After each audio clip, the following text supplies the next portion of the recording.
27 April 2026 রোজ সোমবার। আরিফ বিল্লাহ হজরত মৌলানা মুফতি শফি সাহেব দামাত বারাকাতুহুমের একাজিমুশান ইসলাহি বয়ানের বিষয় মুমিনের প্রতি সুধারণা।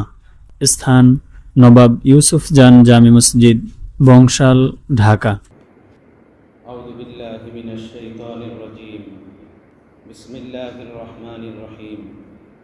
ইয়া আইয়ুহাল্লাযীনা আমানু ইজতানিবু কাসীরাম মিনাজ-যন্ন ইন্না বা'দাজ-যন্নি ইসমুন ওয়া লা তাজাসসাসু ওয়া লা ইয়াগতাব বা'দুকুম বা'দা আইয়ুহিব্বু আহাদুকুম আন ইয়াকুলা লাহমা আখীহি মাইতান ফাকারিহতুমুহু ওয়াত্তাকুল্লাহ ইন্নাল্লাহা তাওয়াবুর রহিম। সাদাকাল্লাহুল আযীম। সম্মানিত হাজিরিন, মহান রব্বুল আলামিনের মহাগ্রন্থ, আমাদের ধর্মের কিতাব এবং দুনিয়ার সর্বশ্রেষ্ঠ কিতাব, সর্বশেষ কিতাব কোরআনুল কারীম, যেটা আল্লাহ সমগ্র জাহানের সকল মানুষের জন্য হেদায়েতের জরিয়া বানিয়ে পাঠিয়েছেন। এই কোরআন হলো একটি হেদায়েতের কিতাব। সূরা ইব্রাহিম পারা নম্বর 13, সেই সূরার শুরুতে মহান আল্লাহ তাআলা বলছেন, কিতাবুন আনজালনাহু ইলাইকা লিতুখরিজান নাসা মিনাজ-জুলুমাতি ইলান-নূর।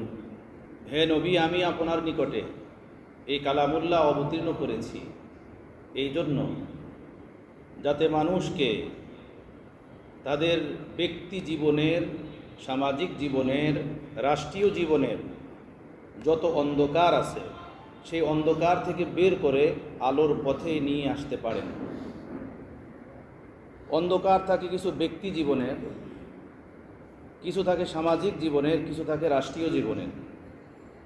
তো যে মানুষ যে অন্ধকারেই লিপ্ত, আপনি যেন তাকে সেই অন্ধকার থেকে বের করতে পারেন, আলোর পথে নিয়ে আসতে পারেন, সেই জন্য আমি এই কোরআন আপনাকে দিয়েছি। এই কোরআন সমগ্র জাহানের সকল মানুষের জন্য হেদায়েতের কিতাব, কিন্তু হেদায়েত তার জন্য যে এর দিকে রুজু হবে, এটা বুকে ধারণ করবে, ধারণ করার ফিকির রাখবে। কোরআনে পাকের অন্য এক আয়াত আল্লাহ তাআলা বলছেন, আল্লাহু ইয়াজতাবি ইলাইহি মাইয়াশা ওয়া ইয়াহদি ইলাইহি মাইয়ুনিব। আল্লাহ তাআলা যাকে চান তাকে তার দিকে টেনে নেন, অর্থাৎ তার প্রিয় পাত্র বানান, ওলি বানান, আল্লাহওয়ালা বানান। এটাকে আউলিয়া কেরামদের পরিভাষায় জজ বলে। জজ করে কাউকে টেনে নেওয়া, কবুল করে নেওয়া। আমি এটা কিভাবে বুঝাবো আপনাদেরকে? অনেক সময় দেখা যায় যে দেশে কিছু নির্বাচন এমন হয় যে মানুষ চেয়ারম্যান হওয়ারও না, সে এমপি মন্ত্রী হয়ে যায়। হয় না এরকম? বার্ডে পড়ে, তাই না? এভাবে হয়ে যায়। ঠিক একজন মানুষ তার পাপী জীবন নিয়ে পাপের ভিতর লিপ্ত থাকে, আর ওর ভিতরই সে মত্ত থাকে। আল্লাহর কোনো মেহেরবানি, দয়া তার দিকে ধাবিত হয়, আর তাকে আল্লাহ কবুল করেন। আল্লাহ নিজ দয়ায় তাকে ওলি বানায় নেন। বুজুর্গানে দিন কিতাবে লিখেছে, কত কথা আছে, হাজারো কথা, লক্ষ কথা। আল্লাহ আমাদের জন্য হেদায়েতের জরিয়া বানিয়ে দেন। হেদায়েতের জন্য অনেক বড় ভাষণ লাগে না, অনেক উচ্চঙ্গের বক্তৃতা লাগে না। কারো জন্য যখন হেদায়েতের মুহূর্ত এসে যায়, সামান্যতম বিষয়ে তার হেদায়েতের জরিয়া হয়ে যায়, যেটা কল্পনার থেকে ঊর্ধ্বে। আপনারা আশ্চর্য হবেন, আল্লাহর কোরআন আমার হাতে। রংপুরের একটা হিন্দু ছেলে আসছে মুসলমান হওয়ার জন্য আমার কাছে। আমি ওকে মুসলমান বানালাম, নাম রাখলাম আব্দুর রহিম। জিজ্ঞেস করলাম, আব্দুর রহিম, আলহামদুলিল্লাহ তুমি মুসলমান, বলো তো ইসলামের দিকে তোমাকে কোন জিনিস ধাবিত করলো? কয়েক বছর আগের কথা। আমাকে বলল, হুজুর, আমি প্রাইমারিতে পড়তাম আমাদের গ্রামে। আমার ক্লাসে ছিল ছোট ছোট আমার প্রাইমারি লেভেলের বন্ধুরা। আমাদের যিনি হেডমাস্টার ছিলেন, উনি জোহরের নামাজের সময় সব বাচ্চাদেরকে নিয়ে যেতেন মসজিদে। ওরা মসজিদে নামাজ পড়তো। আমি যেহেতু হিন্দু, এজন্য আমি বাহিরে দাঁড়িয়ে দাঁড়িয়ে দেখতাম এই নামাজ। হুজুর, সেই শৈশবে দেখা মুসলমান বন্ধুদের নামাজ এত ভালো লাগতো, আর দিলে দিলে ভাবতাম আল্লাহকে ডাকার, আল্লাহর উপাসনার কত সুন্দর তরিকা, কত সুন্দর নিজাম, কত সুন্দর সেজদা ও রুকু। সেই থেকে আমার ইসলামের দিকে দিল ধাবিত হয়ে আছে। সুবহানাল্লাহ। শুধু মুসলমান সাথীদের নামাজ দেখছি, সেই নামাজ দেখে আমার ইসলামের দিকে দিল মাইল হয়ে আছে। सुनले आए दोस्त जब अय्याम भले आते हैं, राह मिलने की वो खुद आप ही बतला देते हैं। যখন কারো নসিব ভালো হয়ে যায়, মাওলা তাকে শত কুদরতি রাস্তা থেকে ডাকতে থাকেন যে তুই এই পথে আস, এই রাস্তায় আস, এই রাস্তায় হাঁটলে, এভাবে আসলে তুই আমাকে পাবি। এক হিন্দু ছেলে হযরত হাকিমুল উম্মত মুজাদ্দিদে মিল্লাত হযরত মাওলানা আশরাফ আলী থানভী নওয়ারাল্লাহ মারকাদাহুর কাছে গিয়ে বলল, হুজুর আমি হিন্দু, আপনি আমাকে কোনো ধর্মীয় গ্রন্থের দলিল ছাড়া স্বাভাবিকভাবে বুঝান কোন ধর্ম সত্য। ধর্মীয় কিতাবের কোনো দলিল দিবেন না। হযরত হাকিমুল উম্মত বললেন, কেন?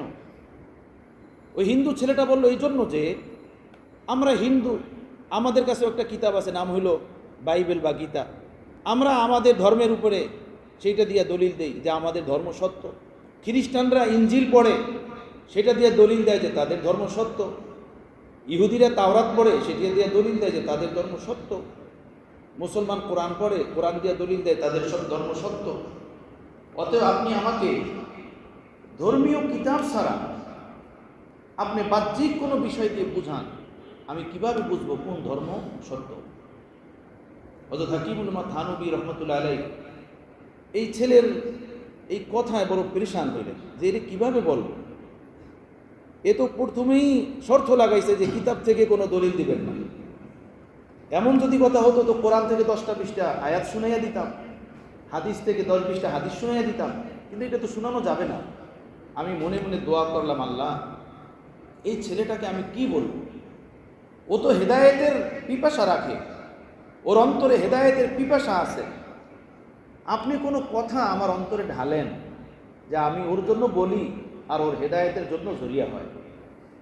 হযরত হাকিমুল উম্মত মুজাদ্দিদে মিল্লাত হযরত মাওলানা আশরাফ আলী থানভী রহমতুল্লাহ আলাইহি উনি বলেন, সাথে সাথেই আমার অন্তরে এই কথা আসলো যে আশরাফ আলী, তুমি এই ছেলেটাকে বলো যে অমুক জায়গাতে যে এক বিশাল বড় ময়দান আছে, মাঠ আছে, সেখানে তুমি যাও, গিয়ে তুমি ওই ময়দানে 3 দিন পর্যন্ত অবস্থান করো আর এই দোয়া করো যে হে আসমানের মালিক, হে জমিনের মালিক, পাহাড় পর্বত নক্ষত্রের মালিক, দেখি বা না দেখি সৃষ্টিজীবের সেই বস্তুর মালিক, আপনার কাছে যে ধর্ম সত্য, যে মাযহাব সত্য, সেই ধর্মের দিকে, সেই মাযহাবের দিকে আপনি আমার অন্তরকে মাইল করে দেন। তুমি 3 দিন পর্যন্ত দোয়া করবে, 3 দিন পরে তুমি আসো। এই হিন্দু ছেলে সেই ময়দানে চলে গেছে। 2 দিন পর্যন্ত কান্নাকাটি করছে সেই ময়দানে, মাঠের ভিতরে দৌড়াইতো, গাছালির নিচে এক প্রান্ত থেকে আর এক প্রান্ত, আর আকাশের দিকে তাকায় এভাবে আওয়াজ দিত, হে চন্দ্র সূর্যের মালিক, হে আসমানের মালিক, হে নক্ষত্র রাজির মালিক, পাহাড় পর্বতের মালিক, আমি আপনাকে চাই। আপনার কাছে যে ধর্মটা সত্য, ন্যায়সঙ্গত, আপনি সেই ধর্মের দিকে আমার অন্তর মাইল করে দেন, আমার অন্তর ঝুঁকাইয়া দেন। এই ছেলেটা 2 দিন পরে হযরত হাকিমুল উম্মতের কাছে আসছেন, এসে ওনার পায়ে পড়ছেন, পায়ে পড়ে বলছেন, হুজুর আপনি আমাকে মুসলমান বানান। হযরত থানভী বললেন যে বেটা তুমি মুসলমান হইতে চাও কেন? বলল, এই জাহানের বিন্দু বিন্দু আমাকে এই আওয়াজ দিতেছে, ইসলাম ধর্ম সত্য, কোরআন সত্য, নবী মুহাম্মদ রাসূলুল্লাহ সত্য, তুই মুসলমান হয়ে যা, আমি তোর উপরে খুশি হয়ে যাব। সুবহানাল্লাহ। আল্লাহু ইয়াজতাবি ইলাইহি মান ইয়াশা, আল্লাহ যাকে চান তাকে জজব করেন, এভাবে তুলে নেন সকলের মাঝে। এক বড় বাদশাহ ছিলেন সুলতান ইব্রাহিম ইবনে আদহাম রহমতুল্লাহ আলাইহি, শুনছেন না তার নাম? 7 রাষ্ট্রের বাদশাহ ছিলেন, বুখারা, সমরকান্দ, তাজকান, উজবেকিস্তান, তাজিকিস্তান, কারমানিস্তান, এই পুরা অঞ্চল যেটা বৃহত্তম রাশিয়ার বিভিন্ন অঞ্চলের ভিতরে সামিল, এই পুরা 7 রাষ্ট্রের উনি বাদশাহ ছিলেন, 7 রাষ্ট্রের বাদশাহ ছিলেন। মৌলানা জালালউদ্দিন রুমি রহমতুল্লাহ আলাইহি, যিনি বিশ্ব সেরা এক আলেম এবং ইরানের বাদশাহ খাওয়ারেজমের নাতি, মেয়ের ঘরের ছেলে, উনি ওনার কিতাব মসনবী শরীফের ভিতরে এই ঘটনা উল্লেখ করছেন যে ঘুমাইয়া ছিলেন নিজ গৃহে, নিজ শাহী বালাখানায় ঘুমানো। হঠাৎই শুনলেন যে বিল্ডিংয়ের ছাদের উপরে মানুষ চলার আওয়াজ। উনি আওয়াজ দিছেন, কে তোমরা? আমার শাহী বালাখানার উপরে হাঁটো। তারা আওয়াজ দিয়ে বলল, আমরা আমাদের উট হারিয়ে ফেলছি, উট তালাশ করি। সুলতান ইব্রাহিম আদহাম রহমতুল্লাহ বললেন, উট হারিয়ে ফেলছো? উট কি রাজার ছাদে? উট হারাইছো? উট তো থাকে জঙ্গলে, মাঠে, ময়দানে। রাজার ছাদে উট আসবে কিভাবে? উট হারাইছো, উট তোমরা মাঠে, ময়দানে, জঙ্গলে তালাশ করো। ওই দুইটা লোক ছিলেন মূলত ফেরেশতা, আল্লাহর পক্ষ থেকে তার গাফলাতজাদা ঘুমন্ত অন্তরাত্মাকে জাগানোর জন্য আল্লাহ তাআলা প্রেরণ করেছিলেন। ওই দুই ফেরেশতা ডাক দিয়ে বলল, সুলতান ইব্রাহিম ইবনে আদহাম, তোমার এই শাহী বালাখানার উপরে যদি উট আসতে না পারে, উট আসা যদি অসম্ভব হয়, তাহলে শোনো, এই রাজত্ব, এই ধনভাণ্ডার আর এর সুর সারাবা, এর ভিতরে তুমি মাওলাকেও পাবা না, এর ভিতরে মাওলাকে পাওয়াও অসম্ভব। নাম সারা তাইফু মিন আহওয়া ফাররাকানি ওয়াল হুব্বু ইয়াতারিজুল লাজ্জাতু বিল আনামি। এক কবি বলে, ইশকের চোট যখন সুলতান ইব্রাহিমের আদহামের হৃদয়ে লাগলো, এই 7 মুলুকের রাজত্ব তার নিকটে বিষাক্ত বিষের মতো হয়ে গেল। এই রাজত্ব, এই ধনভাণ্ডার, এই বাংলা, এই অর্থকরী তার কাছে বিষাক্তর মতো মনে হওয়া শুরু হলো আওয়াজের পরে। এমন এক চোট তার হৃদয়ে লাগছে, এমন এক আওয়াজ তার হৃদয়ে লাগছে, সব কিছু তার কাছে বিষাক্ত মনে হলো।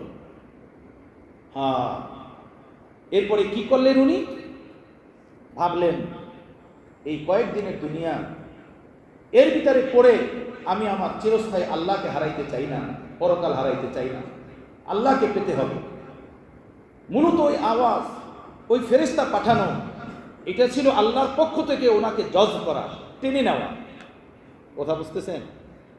ফকিরি পোশাক পরে রাতের আধারে নিজের রাষ্ট্রের এরিয়া থেকে, সীমানা থেকে বের হয়ে চলে গেছে, নিশাপুরের জঙ্গলে গিয়ে আল্লাহর বন্দিগির ভিতর লিপ্ত, আল্লাহর বন্দিগি করতেছেন, কান্নাকাটি করতেছেন। একবার কোনো কাজে জঙ্গল থেকে বের হইলেন, দেখলেন যে আরাক রাষ্ট্রের এক শাহজাদা যুবক ছেলে মদ খেয়ে মাতাল হয়ে এভাবে এক গাছের গোড়ায় পড়ে আছে, একদম মাতাল।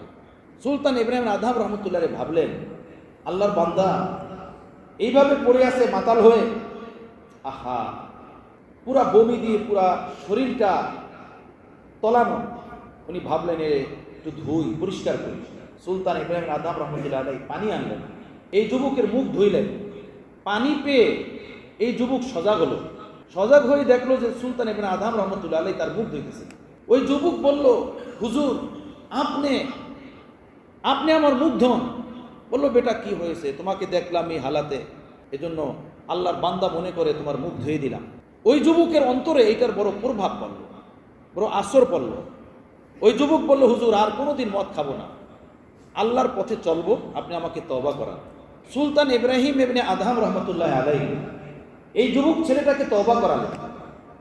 এই যুবক ছেলেটা চলে গেল, সুলতান ইব্রাহিম আদহাম রহমতুল্লাহ আলাইহি চলে গেলেন নিজ সেই জঙ্গলে নিশাপুরে। রাতে সুলতান ইব্রাহিম ইবনে আদহাম রহমতুল্লাহ আলাইহি স্বপ্নে দেখেন যে এই ছেলেটাকে আল্লাহ পাক তার দুস্তির, তার নৈকট্যের, তার বেলায়েতের অনেক বড় উঁচু মর্তবা দান করছেন। স্বপ্নের ভিতরেই উনি আল্লাহকে জিজ্ঞেস করছেন, আল্লাহ, এই ছেলেটা আজকে দিনের বেলাতেই তওবা করছে, আর আপনি তাকে ওলিদের এত বড় এক মাকাম দিচ্ছেন, কি কারণে? তো আল্লাহ তাআলাকে বললেন, ইয়া ইব্রাহিম, আনতা গসালতা ওয়াজহাহু লিআজলি ওয়া আনা গসালতু কলবাহু লিআজলি। তুমি ওই যুবক ছেলের মুখটা ধুয়ে দেছো আমার বান্দা দেখে, আমার বান্দা মনে করে, আর আমি ওর অন্তরটা ধুয়ে দিছি তোমার দিকে তাকিয়ে। ওর অন্তর ধুয়ে দিছি, অন্তর সাফ করে দিছি। এটাকে জজ বলে। মাতাল থাকে দুনিয়াবি নানান নেশা ও পেশার ভিতরে, কোনো কারণে আল্লাহর পক্ষ থেকে মর্জি হয়, কবুলিয়াত আসে যে তাকে আমি কবুল করব, আমার ওলি বানাবো, এটাকে বলে জজ। সেটাই আল্লাহ পাক কোরআনে পাকের এই আয়াতের ভিতরে বলছেন, আল্লাহ ইয়াজতাবি ইলাইহি মাইয়াশা, আল্লাহ যাকে চান তাকে তার দিকে জজ করে নেন, টেনে নেন। এবং সামনের আয়াতই বলতেছেন ওয়াহদি ইলাইহি মাইয়ুনিব, এবং আল্লাহ ওই সকল বান্দাদেরকেও নিজের দিকে কবুল করেন যারা আল্লাহ পানে চলে, হাঁটে, বাড়তে চায়, পাও বাড়ায়, কদম বাড়ায়, তাদেরকে আল্লাহ তাআলা কবুল করেন যে এই পথে হাঁটতে চায়, চলতে চায়। তো আমি বলতেছিলাম আল্লাহর কোরআন এটা হেদায়েতের, দুনিয়ার সকল মানুষের জন্য, সব মুসলমানের জন্য, সব কাফের বেঈমানদের জন্য। কিন্তু হেদায়েত তার জন্য যে হেদায়েত চাবে, না হয় ওই মক্কার নগরী যেখানে থাকতেন আবু বকর, ওমর, ওসমান, আলী, হায়দার, সাহাবায়ে কেরাম, সেখানেই থাকতো আবু জাহেল, আবু লাহাব, শাইবা, উতবা, রবিয়া, একই পাড়ার বাসিন্দা। কেহ তো কোরআনের আওয়াজ শুনে অন্তরাত্মা কেঁপে গেল এবং কোনো প্রকারের দলিল প্রমাণ ছাড়া লাব্বাইক বলে নবীর হাতে হাত দিয়ে ইসলাম গ্রহণ করে জান্নাতি হয়ে আল্লাহর খুশি নিয়ে তারা দুনিয়া থেকে বিদায় নিলেন। আর ওই পাড়ারই ওই সকল লোক তাদের স্বার্থের বিরুদ্ধে যখন ব্যাঘাত ঘটল, তাদের স্বার্থের বিরুদ্ধে যখন লেগে গেল, তখন ওই মানুষটা যাকে নবী দাবি করার আগে তারা সাদিকুল মাসদুক বলতো, সবচেয়ে সত্যবাদী মনে করত, আমিন মনে করত না, তারাই প্রিয় নবীকে আমিন বলতো, সাদিকুল মাসদুক বলতো, নিজেদের আমানত এসে এনে প্রিয় নবীর কাছে রাখত। এই মানুষগুলো ওই যখন প্রিয় নবীর জবানে শুনলেন পরকালের কথা, দুনিয়া ত্যাগের কথা, নেশা ছাড়ার কথা, যৌবনের হারাম চাহিদা ছাড়ার কথা, আল্লাহ নাফরমানির কথা, এই কথাগুলো ছিল তাদের অন্তরাত্মার বিরোধী, তাদের মনের চাহিদার বিরোধী, তাদের নফসের বিরোধী। এখন তারা সেই মানুষটারই বিরুদ্ধে দাঁড়িয়ে গেছে, যারা এতদিন তাকে আমিন বলতো, সাদিকুল মাসদুক বলতো, নিজেদের আমানত এনে রাখতো, সত্যবাদী বলতো। যখনই তাদের নফসের খেলাফ কথা আল্লাহ নবী বলা শুরু করলেন যে জেনা ছেড়ে দাও, নেশা ছেড়ে দাও, আপনজনের উপরে জুলুম ছেড়ে দাও, মেয়েদেরকে হত্যা করা ছেড়ে দাও, এই কথাগুলো যখন তাদের স্বার্থের বিরুদ্ধ হলো, এই মানুষটা কি তারা বলা শুরু করলো, এখন এ তো পাগল, নাউজুবিল্লাহ, এ তো জাদুঘর, এ তো কাহেন। কথা বুঝতেছেন বন্ধুগণ? হ্যাঁ, হিদায়াত আল্লাহর কাছে চাইতে হয়, আল্লাহর কাছে কামনা করতে হয়। ওয়াল্লাযীনা জাহাদু ফীনা লানাহদিয়ান্নাহুম সুবুলানা ওয়া ইন্নাল্লাহা লামাআল মুহসিনিন। সূরাতুল আনকাবুতের একদম শেষ আয়াত। আল্লাহ তাআলা বলেন যে বান্দা আমার দিকে বাড়তে চায়, সেজন্য পাও বাড়ায়, কদম বাড়ায়, আমি তার এই পাও বাড়ানো, কদম বাড়ানোকে কবুল করি এবং আমার দিকে বাড়ার তাকে সুযোগ দেই। একজন মানুষ যদি সাঁতার নাও জানে, আর যদি সে নদীতে ডুবে যায়, পুকুরে ডুবে যায়, তো বলুন সাঁতার না জানা সত্ত্বেও হাত পাও কিছু লাড়াচাড়া করবে কি করবে না? এইটা ভাববে যে বাস ডুবে যাচ্ছি তো ডুবে যাই, তাই না? এমনটা কেউ ভাববে না। আমার ভাইয়েরা, হেদায়েতের জন্য নিজস্ব জীবনের এক মুজাহাদা, মেহনত দরকার। যেভাবে পার্থিব জগতের আয়ুন্নতির জন্য আমরা মেহনত করি, কষ্ট করি, শ্রম দেই, দোয়া করি, ফিকির করি, আখিরাত যেটা চিরস্থায়ী, সেখানে সফল কামের জন্য, সফলতার জন্য নিজের হরকত দরকার, হাত পাও লাগানো দরকার, মেহনত দরকার, মুজাহাদা দরকার। সর্বোপরি শেষ কথা হলো আল্লাহর কাছে চাওয়া দরকার, যে আল্লাহ আপনি আমাকে হেদায়েত দেন। সালমান ফারসি রাদিয়াল্লাহু তাআলা আনহু নাম শুনছেন আপনারা? ছিলেন কোথায় বলেন? ইরানে। বাবা ছিলেন অগ্নি পূজক, তার বাড়িতেই ছিল বিশাল বড় অগ্নিকুণ্ডলী। পুরা গ্রামের মানুষ এসে তার বাড়িতে পূজা করত। সেই পূজার কাজে লাগাইতো সালমান ফারসিকে সালমান ফারসির বাবা। যখন উনি থাকতেন না, তখন সালমান ফারসিকে দিয়ে যেতেন যে এর ভিতরে লাকড়ি দিয়ে আগুন যেন না নেবে, জ্বলতে থাকে। বাবার কথা মানতে হয়। আগুন দিতেন, আগুন জ্বলতে থাকতো, লোকেরা আসতো। আর সালমান ফার্সি অল্প বয়সী যুবক ছেলে, 12-15 বছর বয়স, ভাবতেন আল্লাহ এ কি, আগুন জ্বালাই আমি লাকড়ি দিয়ে, আর লোকেরা এসে এর সামনে সিজদা করতেছে, এটা কেমনে হলো? হে আল্লাহ, হে সৃষ্টিকর্তা, হে আসমান ও জমিনের মালিক, হে প্রভু, আপনার পথ কিভাবে পাবো, আপনার সন্ধান কিভাবে পাবো?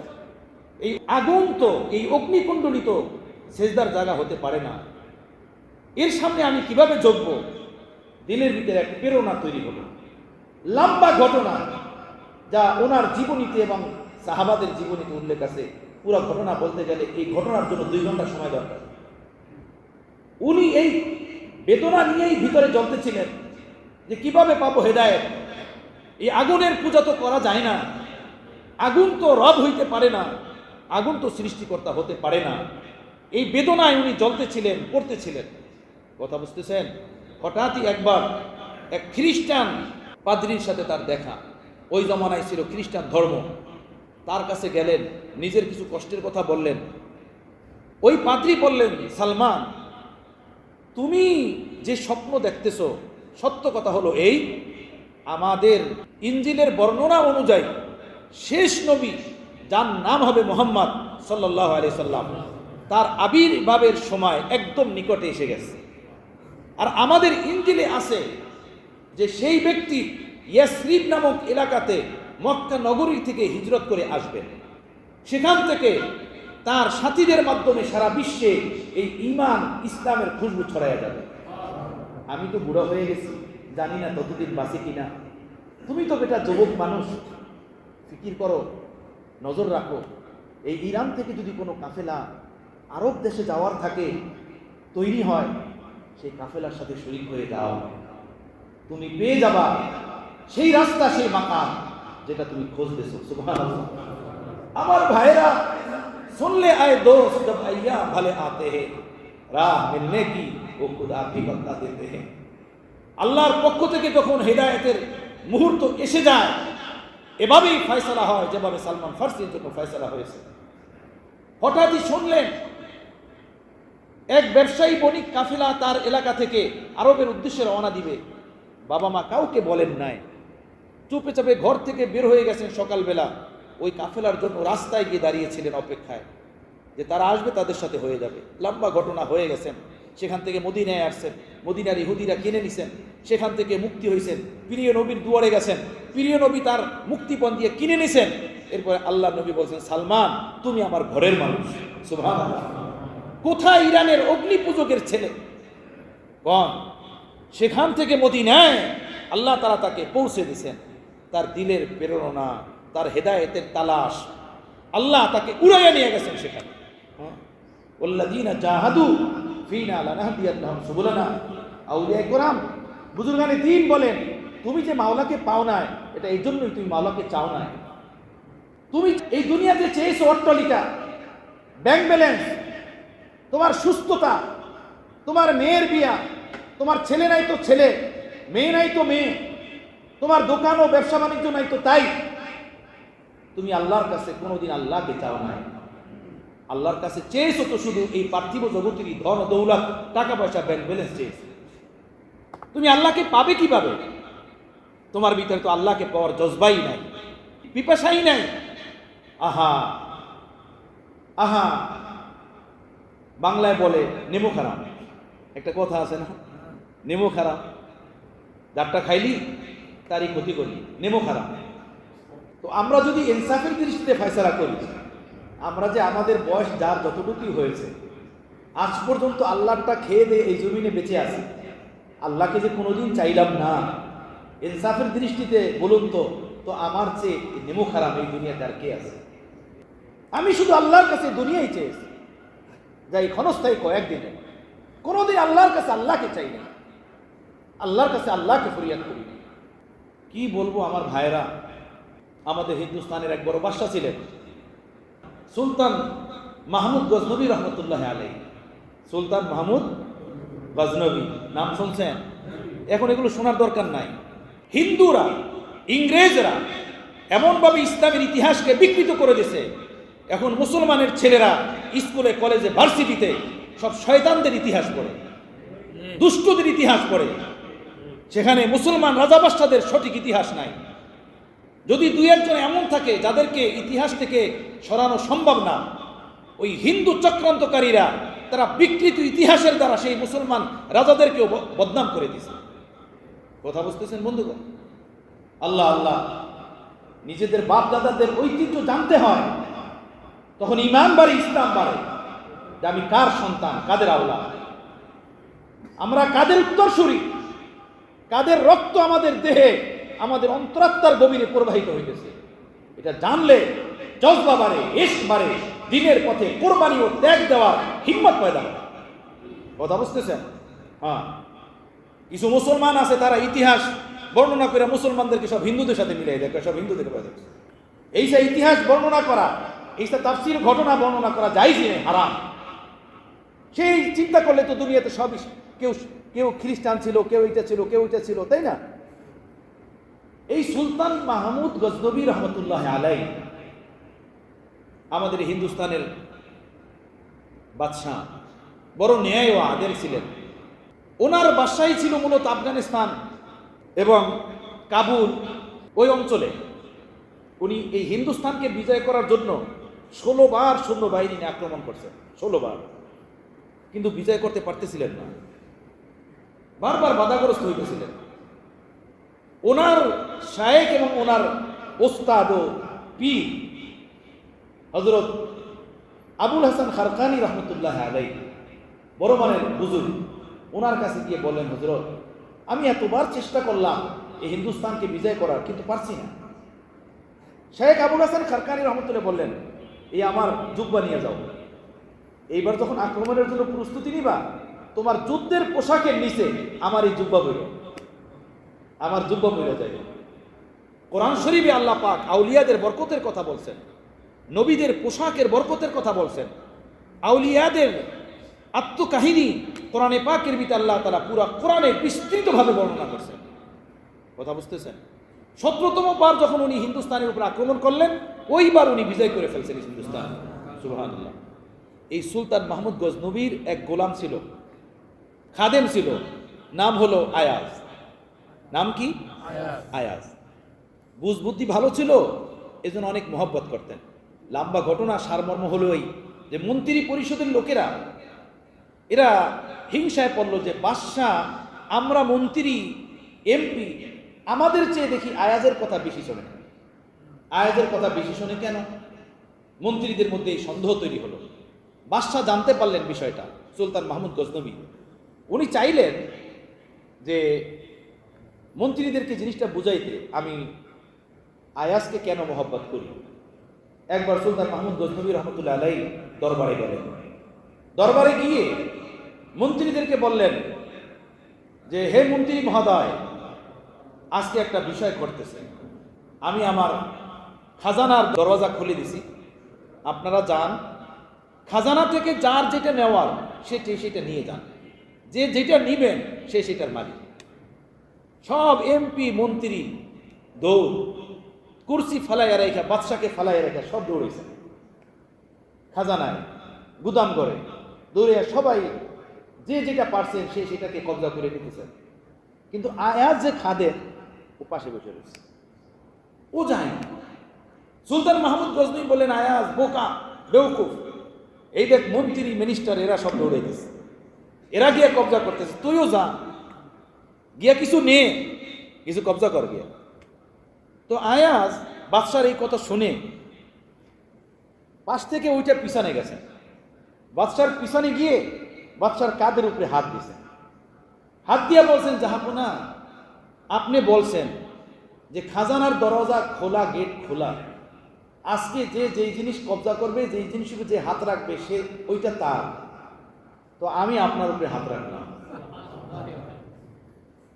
जो तू मेरा, जो तू मेरा, तो सब मेरा, फलक मेरा, जमीन मेरी, अगर एक तो नहीं मेरा तो कोई शय नहीं है।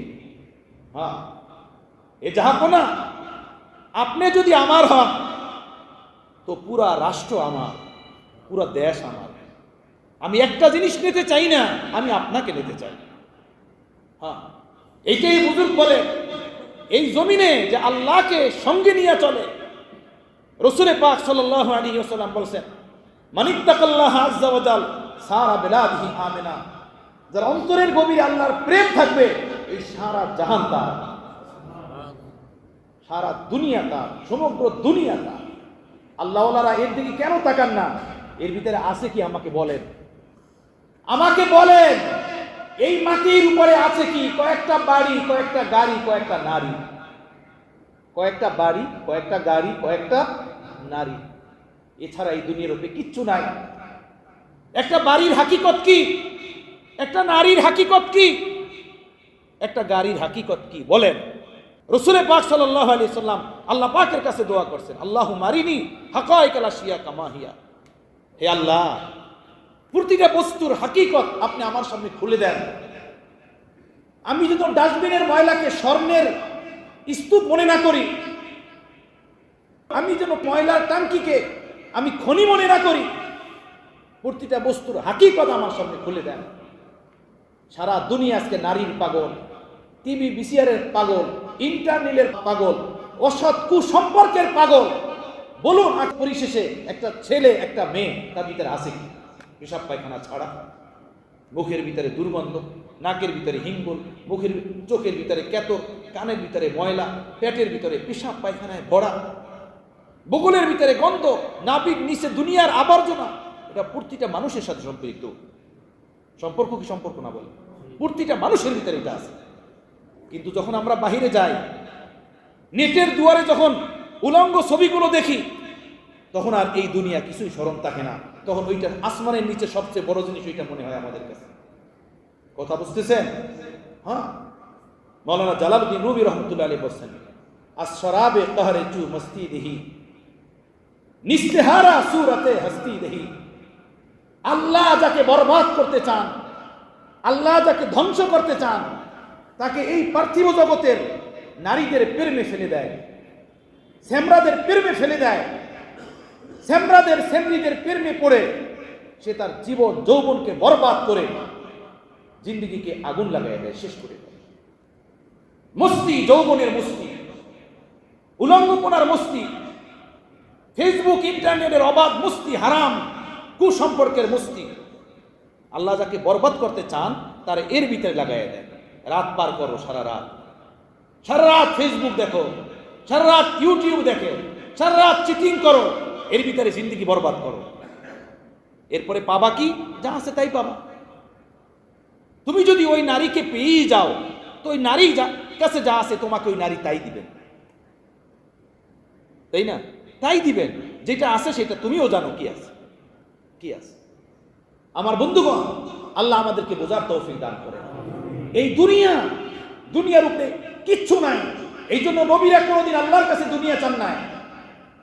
হযরত আয়েশা সিদ্দিকা রাদিয়াল্লাহু তাআলা আনহা বলেন, প্রিয় নবী আমার পাশে শোয়া, আমি দেখলাম ডানে বামে আল্লাহ নবী শুধু মোড় নিতেছেন। এরপরে দেখলাম চকির পায়াকে পেটের সাথে লাগিয়ে ঝুঁকা যাইতেছেন এইভাবে।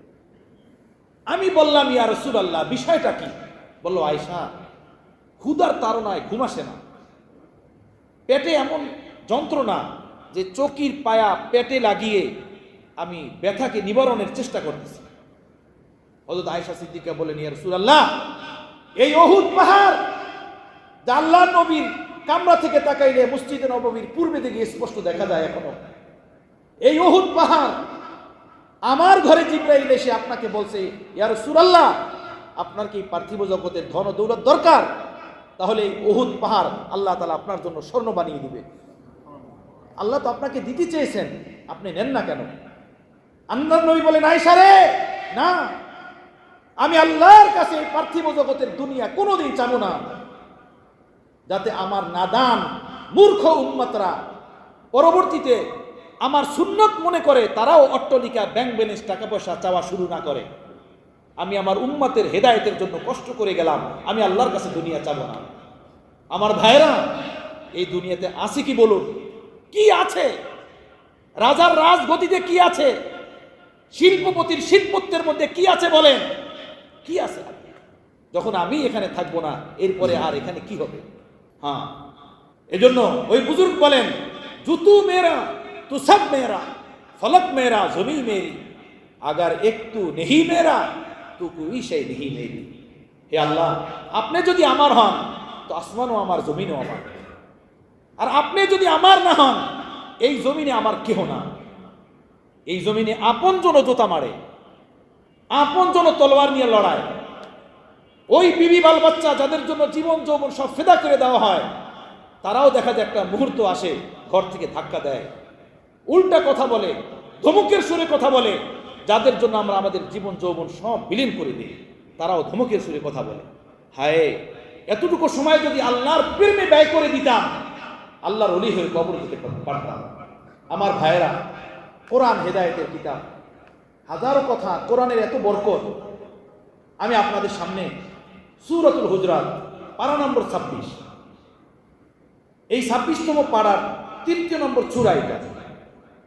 এই সূরা থেকে আমি আপনাদের সামনে একটা আয়াত তেলাওয়াত করছি, আয়াত নম্বর হলো 12।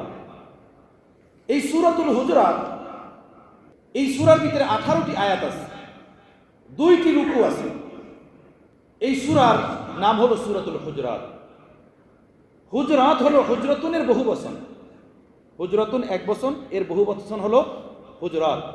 হুজরা আরবিতে বলা হয় কামরাকে, কামরাকে। এই সূরার নাম হুজরাত রাখার পিছনে একটা কারণ আছে। কারণ হলো এই, কিছু গ্রাম্য সাহাবায়ে কেরাম যারা দূর দূরাজ এলাকাতে থাকতেন মদিনা থেকে, তারা একবার এভাবে মদিনাতে এসে আল্লাহ নবীর কামরার বাহিরে দাঁড়িয়ে আল্লাহ নবীর নাম নিয়ে এভাবে ডাকা শুরু করলো, ইয়া মুহাম্মদ, ইয়া মুহাম্মদ, উখরুজ আলাইনা, উখরুজ আলাইনা। হে মুহাম্মদ, আপনি বের হন, সাল্লাল্লাহু আলাইহি সাল্লাম, আপনি আমাদের কাছে আসেন, আপনার সাথে আমরা মিলতে আসছি। এই যে আদাবে নববীর খেলাফ তারা করছে, এই তাদের তাম্বিও সতর্ক করার জন্য, আদব শিক্ষা দেওয়ার জন্য আল্লাহ পাক সেই বিষয়কে সামনে রেখে এই কোরআনে পাকের এই সূরা অবতীর্ণ করলেন। এই সূরার ভিতরে 2টা রুকু। এই পুরা সূরার ভিতরে আল্লাহ পাক মুআশারাতি মাসালা, সামাজিক মাসালা উল্লেখ করছেন। সামাজিক জীবনে চলতে ফিরতে যে মাসলা মাসাইল, যে বিষয়গুলো দরকার, সেই মাসালা মাসাইলগুলো, সেই বিষয়গুলো এই সূরার ভিতরে আল্লাহ পাক স্পষ্ট আকারে বর্ণনা করছেন। এই কারণে এই সূরার আরেকটা নাম হলো সূরাতুল মুআশারাত। সূরাতুল মুআশারাত অর্থাৎ ওই সূরা যার ভিতরে সামাজিক জীবনের মাসলা মাসাইল বর্ণনা করা হয়েছে। সামাজিক জীবনে পরস্পরে থাকতে গেলে, উঠতে বসতে চলতে ফিরতে আপনজন, আত্মীয় স্বজন, পাড়া প্রতিবেশীর সাথে হাজারো বিষয় জড়িত থাকে। এই বিষয়গুলোকে আমি কিভাবে আল্লাহ ওয়ালা রাসূলের হুকুম মতো ট্যাকেল দিব, সেই তালিম ও শিক্ষা কি, সেইগুলো এই সূরার ভিতরে আল্লাহ পাক বর্ণনা করছেন। এই সূরার প্রথম রুকুতে যে কথাগুলো বর্ণনা করছেন, তার মধ্যে একটা কথা ছিল এই, যে মুসলমানের মধ্যে পরস্পরে যদি ঝগড়াঝাটি হয়, ফিতনা হয়, কলহ বিগ্রহ হয়, তো হে মুসলমানরা, তোমরা পরস্পরে এইটাকে মীমাংসা করে দিবে, আদল ও ইনসাফের সাথে, ন্যায়ের সাথে এটাকে মীমাংসা করে দিবে। মীমাংসার ক্ষেত্রে তোমরা ইনসাফ ও ন্যায়সঙ্গত বিষয়কে সামনে রাখবে। এই কথাগুলো বলছেন প্রথম রুকুতে। এখন মুসলমানের মধ্যে পরস্পরে ঝগড়াঝাটি কেন হয়, মুসলমানের মধ্যে পরস্পরে কলহ বিগ্রহ কেন হয়, তার অনেকগুলো কারণ আছে। সেই কারণগুলো আল্লাহ পাক দ্বিতীয় রুকুতে বর্ণনা করছেন। এই সূরার ভিতরে আল্লাহ পাক মুমিনদেরকে 6 জায়গাতে ইয়া আইয়ুহাল্লাযীনা আমানু বলে ডাক দিয়েছেন। আমি যে আয়াতটি আপনাদের সামনে তেলাওয়াত করেছি, 12 নম্বর আয়াত, এই আয়াতের ভিতরে আল্লাহ পাক মুসলমানদেরকে ইয়া আইয়ুহাল্লাযীনা আমানু বলে ডাক দিয়েছেন। সামাজিক জীবনে যে সকল বিষয়ের কলহ হয়, তার কারণগুলো কি কি, তার কারণসমূহের মধ্য থেকে কিছু কারণ এই সূরার দ্বিতীয় রুকুর শুরুতে বর্ণনা করছেন। সেটা হলো ইয়া আইয়ুহাল্লাযীনা আমানু লা ইয়াসখার কওমুম মিন কওমিন, হে মুসলমানরা, তোমরা একে অপরকে ঠাট্টা বিদ্রুপ করো না। ঠাট্টা বিদ্রুপ, হাসাহাসি, এগুলো অনেক সময় কলহ, মারামারি, দ্বন্দ্বের কারণ হয়ে দাঁড়ায়। ছোট ছোট বিষয় কিন্তু অনেক বড় আকার ধারণ করে। তো কলহ বিগ্রহের কারণ কি? এর একটা কারণ হলো পরস্পরের ঠাট্টা বিদ্রুপ। সেটা বলছেন এই দ্বিতীয় রুকুর প্রথম আয়াতে। এরপরে এই রুকুরই দ্বিতীয় আয়াত যেটা আমি আপনাদের সামনে তেলাওয়াত করছি, সেই আয়াত সম্পর্কে আমি আপনাদের সামনে কিছু বলতে চাইতেছি। আয়াতের তর্জমা আগে আপনাদেরকে শোনাই, এরপরে এই সম্পর্কে দু একটি কথা যদি আল্লাহ তৌফিক দান যতটুকু আমি বলার চেষ্টা করব। আয়াতের অনুবাদ হলো এই, ইয়া আইয়ুহাল্লাযীনা আমানু, হে ঈমানদারগণ, হে ঈমানদারগণ, ইজতানিবু কাসীরাম মিনাজ যান, তোমরা অনেক বেশি ধারণা করা থেকে বাঁচো। ধারণা করা, আন্দাজা করা, ধারণা করে বিষয়কে আন্দাজা লাগানো থেকে বাঁচো। ইন্না বা'দাজ যন্নি ইসমুন, কেননা কিছু ধারণা এমন যেটা গুনাহ, যেটা পাপ। এক নম্বর কথা। দুই নম্বর, ওয়ালা তাজাসসু, তোমরা কারো দোষ তালাশ করিও না, কারো দোষ খুঁজিও না। তিন নম্বর কথা, ওয়ালা ইয়াগতাব বা'দুকুম বা'দা, তোমরা পরস্পরে একে অপরের গীবত করিও না, সমালোচনা করিও না। আইয়ুহিব্বু আহাদুকুম, তোমাদের মধ্যে কেহ কি এটা পছন্দ করবে, আইয়াকুলা লাহমা আখিহি মাইতান, যে সে তার নিজ ভাইয়ের মৃত্যু লাশের গোশত খাবে। ফাকারিহতুমু, অবশ্যই তোমরা এটা অপছন্দ করবে, এটা তোমরা পছন্দ করবে না। তো তোমরা যে আরেক ভাইয়ের গীবত করো, সমালোচনা করো, এটা নিজ মৃত্যু ভাইয়ের গোশত খাওয়ার মতো। ওয়াত্তাকুল্লাহ, আল্লাহকে ভয় করো, আল্লাহকে ভয় করো, আল্লাহর হুকুম আহকাম মতো জীবনযাপন করো। ইন্নাল্লাহা তাওয়াবুর রহিম, নিশ্চয়ই আল্লাহ তাআলা অনেক বেশি তাওবা কবুল করনে ওয়ালা, রহিম, দয়ালু। এই হলো এই আয়াতের অর্থ। আমার বন্ধুগণ, আমরা একটা কথা শুনতাম আমাদের ওস্তাদের মুখ থেকে, যে দরিয়া কো কুজে মে ভর দিয়া, দরিয়া কো কুজে মে ভর দিয়া। বই পুস্তকের নিচে টিকা থাকে, এক পৃষ্ঠার একটা প্যারা, ওইটা বোঝা যায় না কিছু, নিচে একটু টিকা লাগানো, ওইটা পড়লেই বোঝা যায় বিষয়টা কি, হয় না এরকমের বলে? এটাকে টিকা বলে, তাই না? কোরআন এইরকমের একটা বিষয়। এই 2 লাইনের 3 লাইনের আয়াতের ভিতরে আমাদের ব্যক্তি জীবনের, সামাজিক জীবনের এবং দুনিয়াবী জীবনের আজিমুশান এক হেদায়েতের নূর আল্লাহ তাআলার ভিতরে ভরে দিয়েছেন।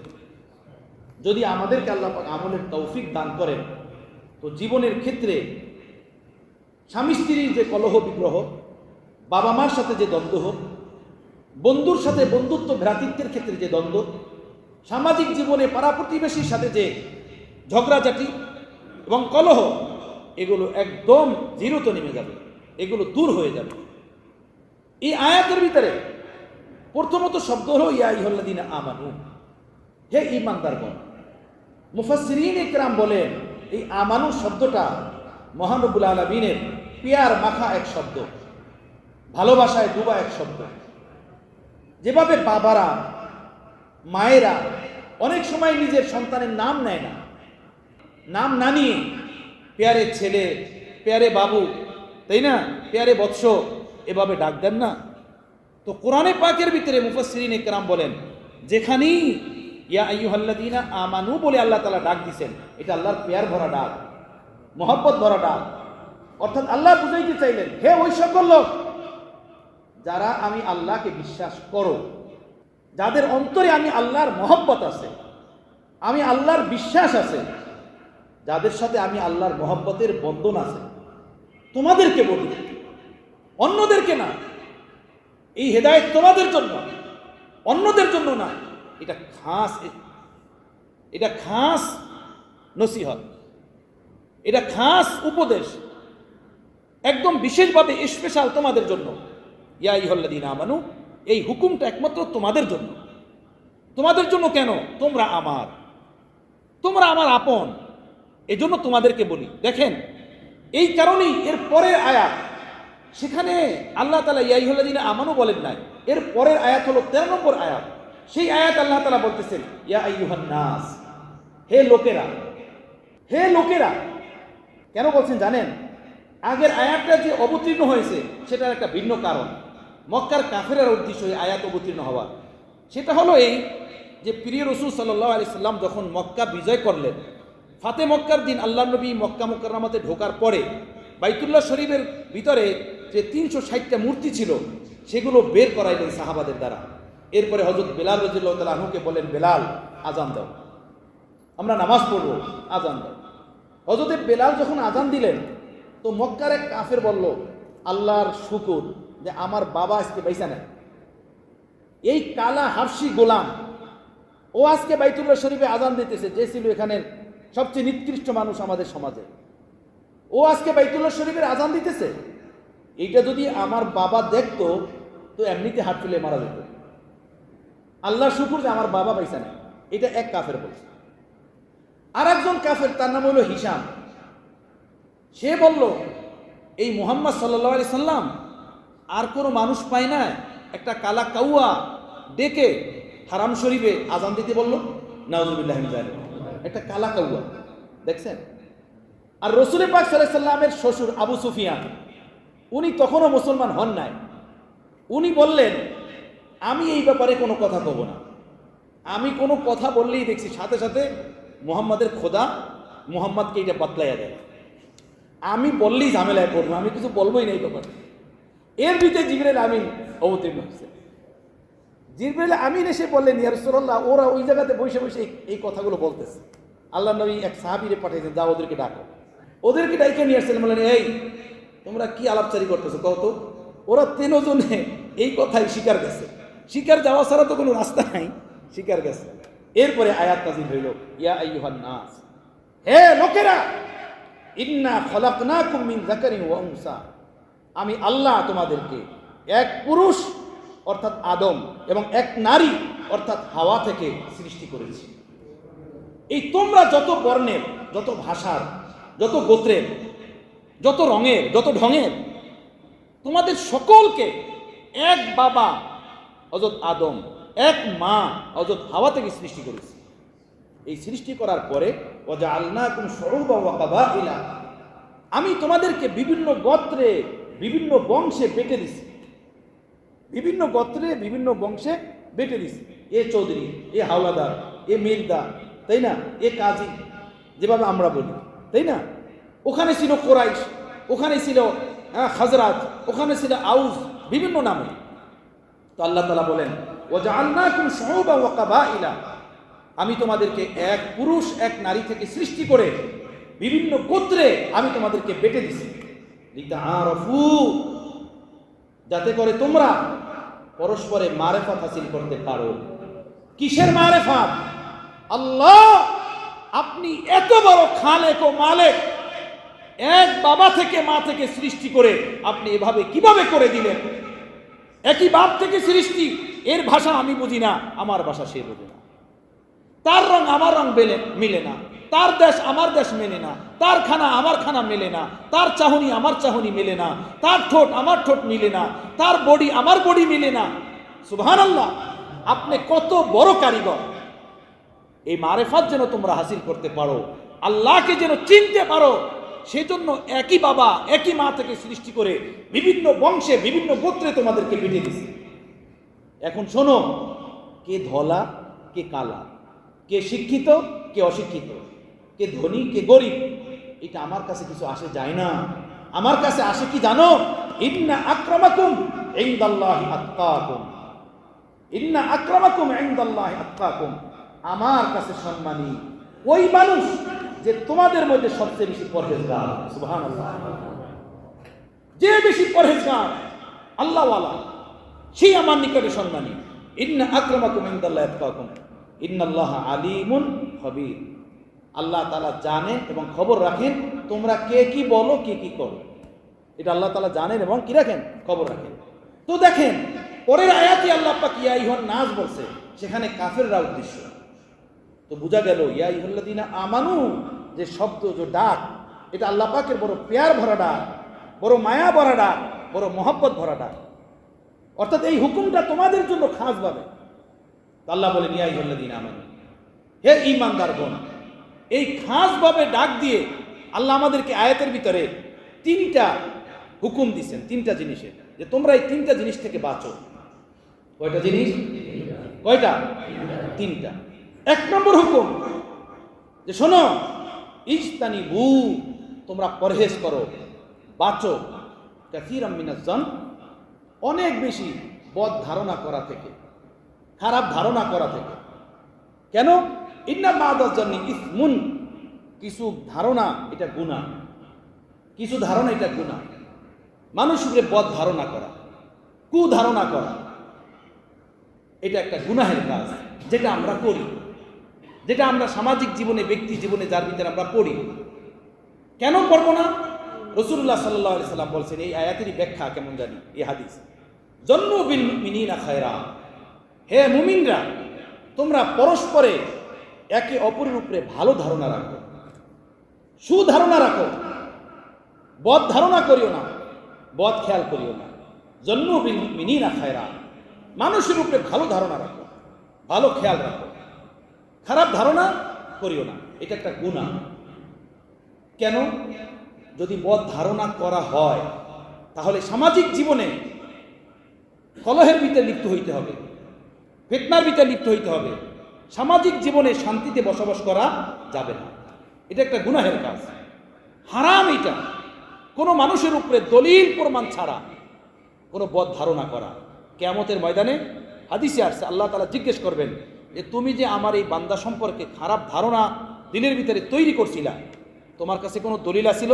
দলিল দাও। দলিল দিতে পারবে না, যতক্ষণ পর্যন্ত দলিল দিতে পারবে না, ততক্ষণ পর্যন্ত তার উপরে আযাব হয়ে থাকে। দেখবেন কথা মানুষ বলে, অমুক এইটা করছে, আপনি কার থেকে শুনছেন? বলে সবাই জানে। এটা কি? সবাই জানে। কার থেকে শুনছেন? এটার দলিল কি? এটার প্রমাণ কি? কিছুই নাই, শুধু শোনা কথা। রাসূলুল্লাহ সাল্লাল্লাহু আলাইহি সাল্লাম এক হাদিসে পাকের ভিতরে বলছেন যে কাফা বিল মারই কাযিবান আই ইউহাদ্দিসু বিকুল্লি মা সামিআ, একজন মানুষ মিথ্যুক হওয়ার জন্য এতটুকুই যথেষ্ট যে সে যা শুনলো, ওই শোনা কথাটা সঠিক কিনা এই তাহকিক করা ছাড়া আরেকজনের কাছে শুনাইয়া দিল, আরেকজনের কাছে বলে দিল। একজন মানুষ মিথ্যুক হওয়ার জন্য এটাই কি যথেষ্ট। এখন আমাদের কিন্তু তাই হয়। ফেসবুকে একটা দেখলাম, ছড়াই দিলাম, সারা দুনিয়াতে খবর ছড়াই দিলাম। আমার ফেসবুক থেকে আপনার ফেসবুকে, আমার ইউটিউব থেকে আপনার ইউটিউবে, আমার মুখ থেকে আপনার মুখে, আপনার কানে, আপনার কান থেকে আরো 10 জনের কানে। এভাবে একটা কথা মুখ থেকে বের হলেই হয়েছে, এটার আর কোনো হদিস থাকে না, কোথায় গেল, কি হলো। এরপরে সত্য মিথ্যার যাচাই করা ছাড়া একটা কথা কিছু থেকে কিছু হয়ে যায়, যার পিছনে কোনো সত্যতা থাকে না। কথা বুঝতেছেন? এই জন্য রাসূলুল্লাহ সাল্লাল্লাহু আলাইহি সাল্লাম বললেন, জন্নু বিল মুমিনিনা খায়রা, মুমিনের উপরে ভালো ধারণা রাখো, মুমিনের উপরে দলিল প্রমাণ ছাড়া খারাপ ধারণা করিও না। এভাবে পার্থিব জগতে স্বামী স্ত্রী ঘর সংসার করা কি সম্ভব হবে যদি স্বামী স্ত্রীকে বিশ্বাস না করে, স্ত্রী স্বামীকে বিশ্বাস না করে? করা সম্ভব হবে? বলেন, সম্ভব হবে না, কারো দ্বারাই সম্ভব হবে না। তিনি স্বামীর ভিতরে লিপ্ত হইতে হবে। কিন্তু নবীদের আমল ছিল কেমন দেখেন। হযরত ঈসা আলাইহিস সালাতু ওয়াস সালাম, উনি নিজ নয়নে দেখলেন একজন ব্যক্তি একজনার মাল চুরি করে নিয়ে যাচ্ছে। হযরত ঈসা আলাইহিস সালাম তাকে ডেকে বললেন, তুমি এভাবে আরেকজনের মাল চুরি করে নিয়ে যাচ্ছ? তখন ওই ব্যক্তি সাথে সাথে আল্লাহর নামের কসম খেয়ে বলল, ওয়াল্লাহি লা আসরুক, আল্লাহর কসম আমি চুরি করি না, আমি চুরি করতেছি না, আপনি ভুল বলতেছেন। হযরত ঈসা আলাইহিস সালাতু ওয়াস সালাম বলেন, আচ্ছা তুমি এমন এক সত্তার নাম নিছো, ওই সত্তার নামের উপরে আমি আর তোমাকে চোর বলতে পারি না, তো আমি আমার কথা থেকেই ফিরে আসলাম, আমি এটা ভুল বলেছি, তুমি চোর না, আমি এটা ভুল বলেছি, আমি আমার কথা থেকেই ফিরে আসলাম। মুহাদ্দিসিনে কেরাম বলেন, মানি হযরত ঈসা আলাইহিস সালাম বুঝলেন যে হয়তো এই লোকটা যে ওই লোকের এই সম্পদটা নিয়ে যাচ্ছে, হয়তো তার উপরে তার কোনো পাওনা দাওনা আছে, ওই পাওনা দানা সে দেয় না, পরিশোধ করে না, এই জন্য তার হক সে বুঝে নেওয়ার জন্য এইটা নিয়ে যাচ্ছে তাকে না বলে। আর আমি সেটা জানি না, আমি না জেনে শুধু তাকে চোর বলতেছি, অতএব তার মুখের কথাই সত্য, আমি আমার চোখে দেখা বিষয়টাকে আমি মিথ্যা বললাম। সুবহানাল্লাহ। আমাদের কি অবস্থা বলেন? পেটের ভিতর থেকে কথাটাই না বলি, ওইটা বলতে চাইছে, তাই না? এখনো বলে না, ওরে দেখলে বোঝা যায় ও কি করছে, তাই না? ওরে দেখলে বোঝা যায় ও কি করছে, ওর ভাবটা কি, ভাবটাই বোঝা যায় ও কি বলতে চায়। দেখেন, এটা হারাম এরকমের চিন্তা ফিকির। কোন মুসলমানের ব্যাপারে ভাবে ফিকির রাখা না যায়, গুনাহ। কেন গুনাহ? এর দ্বারা মানুষের উপরে জুলুম হয়। এই ধরনের চিন্তা ফিকির দ্বারা মানুষ কষ্টের উপরে পড়ে, পেরেশানি হয়। রাশিয়ার এক বড় সরকারি কর্মকর্তা ছিলেন, নাম হলো স্টালিন। যারা ইতিহাস পড়েন তারা জানেন স্টালিন তার নাম। সে গেছে কোথায় পিকনিকে ঘুরতে গিয়ে গোসল করতে নামছে সাগরে নামার পর এখন হাতের দামি মূল্যবান ঘড়ি সে পায় না খুঁজে। সে তার অফিসে ফোন করছে চকিদারের কাছে, সিকিউরিটি ফোর্সের কাছে ফোন করছে, আমি আমার ঘড়ি খুঁজে পাই না, ঘড়ি তালাশ করো, কে নিল। সিকিউরিটি ফোর্সরা ওখানের যারা কর্মচারী ছিল তাদেরকে ধরে দে মায়, পাশার উপরে ঠাস ঠুস মায়ের শুরু করছে। আধা ঘন্টা 20 মিনিটের পরে ওই স্টানল্যান্ড উনি যে গোসল করতেছিলেন ওখানেই আবার ঘড়ি পাওয়া গেছে। আবার ফোন দিচ্ছে, ভাই ঘড়ি পাওয়া গেছে, থামো, ঘড়ি পাওয়া গেছে। এখন ওখান থেকে সিকিউরিটি ফোর্সরা বলতেছে, স্যার আপনি যে কইলেন ঘড়ি পাওয়া গেছে, এখানে তো 10 জনে স্বীকার গেছে যে ঘড়ি আমরা নিছি। এখন বলেন এই 10 জনের কাছ থেকে স্বীকারোক্তি নেওয়ার জন্য তাদের উপরে কি পরিমাণ টর্চারিং হয়েছে বলেন, তাই না? কি পরিমাণ টর্চারিং হয়েছে। এই যে বদ ধারণা, হ্যাঁ কোনো একটা বিষয়ে তাহকিক করা যায়, কিন্তু ধারণা করে তার উপরে জুলুম করা এটা হারাম, এর দ্বারা মানুষ কষ্ট পায়। এজন্য আল্লাহ তাআলা বলেন, ইজতানিবু কাসীরাম মিনাজ জন, মানুষের উপরে বদ ধারণা করা থেকে বাঁচো। বুখারী শরীফের রিওয়ায়াতের ভিতরে এই ঘটনা উল্লেখ আছে। হযরত আয়েশা সিদ্দিকা রাদিয়াল্লাহু তাআলা আনহা বলেন, এক মহিলা আমার কাছে প্রায় আসতো, এসে গপসপ করত, আলোচনা করত, কথাবার্তা বলতো, মাঝখানে একটা শের পড়ত, একটা কবিতা পড়ত, ইন্না মিনাল ওয়াসাহি মিন তাআশি রব্বিনা। এই কবিতার অর্থ হলো এই যে যেই দিন হার হারাইয়া গেছে ওইটা আমার জন্য বড় আল্লাহ পাকের পক্ষ থেকে বড় রহমত, আমি কুফরের এলাকা থেকে মুক্তি পেয়ে ইসলামের এলাকাতে আসছি। এই কবিতাটা আসলেই পড়ত। অনেক দিন পরে হযরত আয়েশা সিদ্দিকা রাদিয়াল্লাহু তাআলা আনহা একবার জিজ্ঞেস করলেন যে তুমি যখনই আমার কাছে আসো এই কবিতাটা পড়ো কেন, কি কারণ?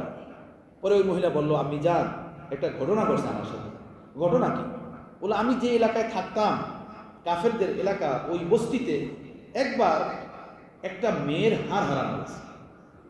ওই মেয়ে হার পরে বাড়ি থেকে বাহিরে বের হয়েছে, ওই মেয়ের হার গলা থেকে পড়ে গেছে। আমি ছিলাম পাশের এলাকাতে, গরিব মহিলা। ওই বাড়িওয়ালা লোকেরা আমার উপরে তারা সন্দেহ করছে যে আমাদের মেয়ের হার এই মহিলা নিছে। তারা আমাকে মারপিট শুরু করলো, এমনকি মারতে মারতে আমাকে উলঙ্গ করে ফেলল। আমি বললাম যে আমি নেই না। তারা কোনো মতেই বিশ্বাস করতেছিল না, আর আমার উপরে ভাবে টর্চারিং করতেছিল। এর ভিতরেই একটা চিল উঠতে উঠতে আসছে আমাদের উপরে। চিল এসে উপর থেকে এই হাতটা মুখ দিয়ে নিচে ছেড়ে দিচ্ছে। মূলত হয়েছে ওই হাড় ওই মেয়ের গলা থেকে জমিনে পড়ছে, জমিন থেকে চিল উঠাই নিয়ে গেছে। তারা যখন আমার উপরে ভাবে অত্যাচার করতেছিল, আল্লাহ কুদরতিভাবে আমার জন্য ফয়সালা করছে। ওই চিলি আবার হাতটা নিয়ে আসছে, এসে যখন সকলের সামনে মুখ থেকে হাতটা নিচে ফেলছে, তখন সকলে বড় লজ্জিত হইল। আমাকে বলা শুরু করলো, হায় আমরা তোমার উপরে অনেক জুলুম করছি, অত্যাচার করছি, মাফ করো, ক্ষমা করো। আমি বললাম, ঠিক আছে, যা করছো করছো, বিশ্বাস তো করো নাই, আমি আর এই তোমাদের এলাকাতে থাকবো না। আমি ওই এলাকা থেকে বর্জন হয়ে গেলাম, যে এই নাফরমানদের মধ্যে আমি থাকবো না। আমি এরপরে কোথায় আমি চিন্তা করলাম, মানুষের মুখ থেকে শুনলাম যে মদিনা পাকে নবী মুহাম্মদ রাসূলুল্লাহ সাল্লাল্লাহু আলাইহি ওয়াসাল্লাম আছেন। সেই নবীর রহমতের দুয়ারে আশ্রয় নেওয়ার জন্য সেখান থেকে হিজরত করে এখানে আসছে। তো যদিও আমার উপরে টর্চারিং হয়েছে, আমাকে মারা হয়েছে, তবে ওই হার হারানোর ঘটনাটা আমার জন্য কুফরের এলাকা থেকে বেঁচে মদিনাতে আসার এবং ইসলাম গ্রহণ করার একটা জরিয়া হয়ে গেছে। সুবহানাল্লাহ। তো দেখেন, এই যে বদ ধারণা, বদ খেয়াল, এর দ্বারা কি হয়? জুলুম হয়, মানুষের উপরে অন্যায় হয়, মানুষের ক্ষতি হয়। এজন্য কোরআনে পাক কবিতে আল্লাহ বলছেন ইজতানিবু কাসীরাম মিনাজ জন, বদ ধারণা করা থেকে বাঁচো। হ্যাঁ, যদি পাক্কা দলিল প্রমাণের দ্বারা কোনো জিনিস প্রমাণিত হয় যে সে এইটা করেছে, তার থেকে এটা হয়েছে, সেটা একটা ভিন্ন জিনিস। কোনো দলিল নাই, কোনো সাক্ষ্য নাই, কোনো প্রমাণ নাই, শুধু ধারণা করে কারোর উপরে টর্চারিং করা, কোনো মানুষকে খারাপ ভাবা, খারাপ মনে করা, ইসলামের ভিতরে এর কোনো সুযোগ নাই। মুসলমান তো মুসলমানই, কোনো কাফেরদের ব্যাপারে এমনটা করার কোনো সুযোগ নাই। কোনো কাফেরকেও খারাপ জানার কোনো সুযোগ নাই, কাফেরের ব্যাপারেও বদ ধারণা করার কোনো সুযোগ নাই। আল্লাহ তাআলা তাই বলতেছেন ইজতানিবু কাসীরাম মিনাজ জন, বদগুমানি থেকে বাঁচো। একদিকে বদগুমানি থেকে আমাদেরকে বাঁচতে বলা হয়েছে, আর একদিকে সাথে সাথে আরেকটা বিষয় এখানে, সেটা হলো রসুল পাক সাল্লাল্লাহু তাআলা আলাইহি সাল্লাম বলছেন যে ইত্তাকু মাওয়াজিআত তুহম, তোহমতের স্থান থেকে বাঁচো।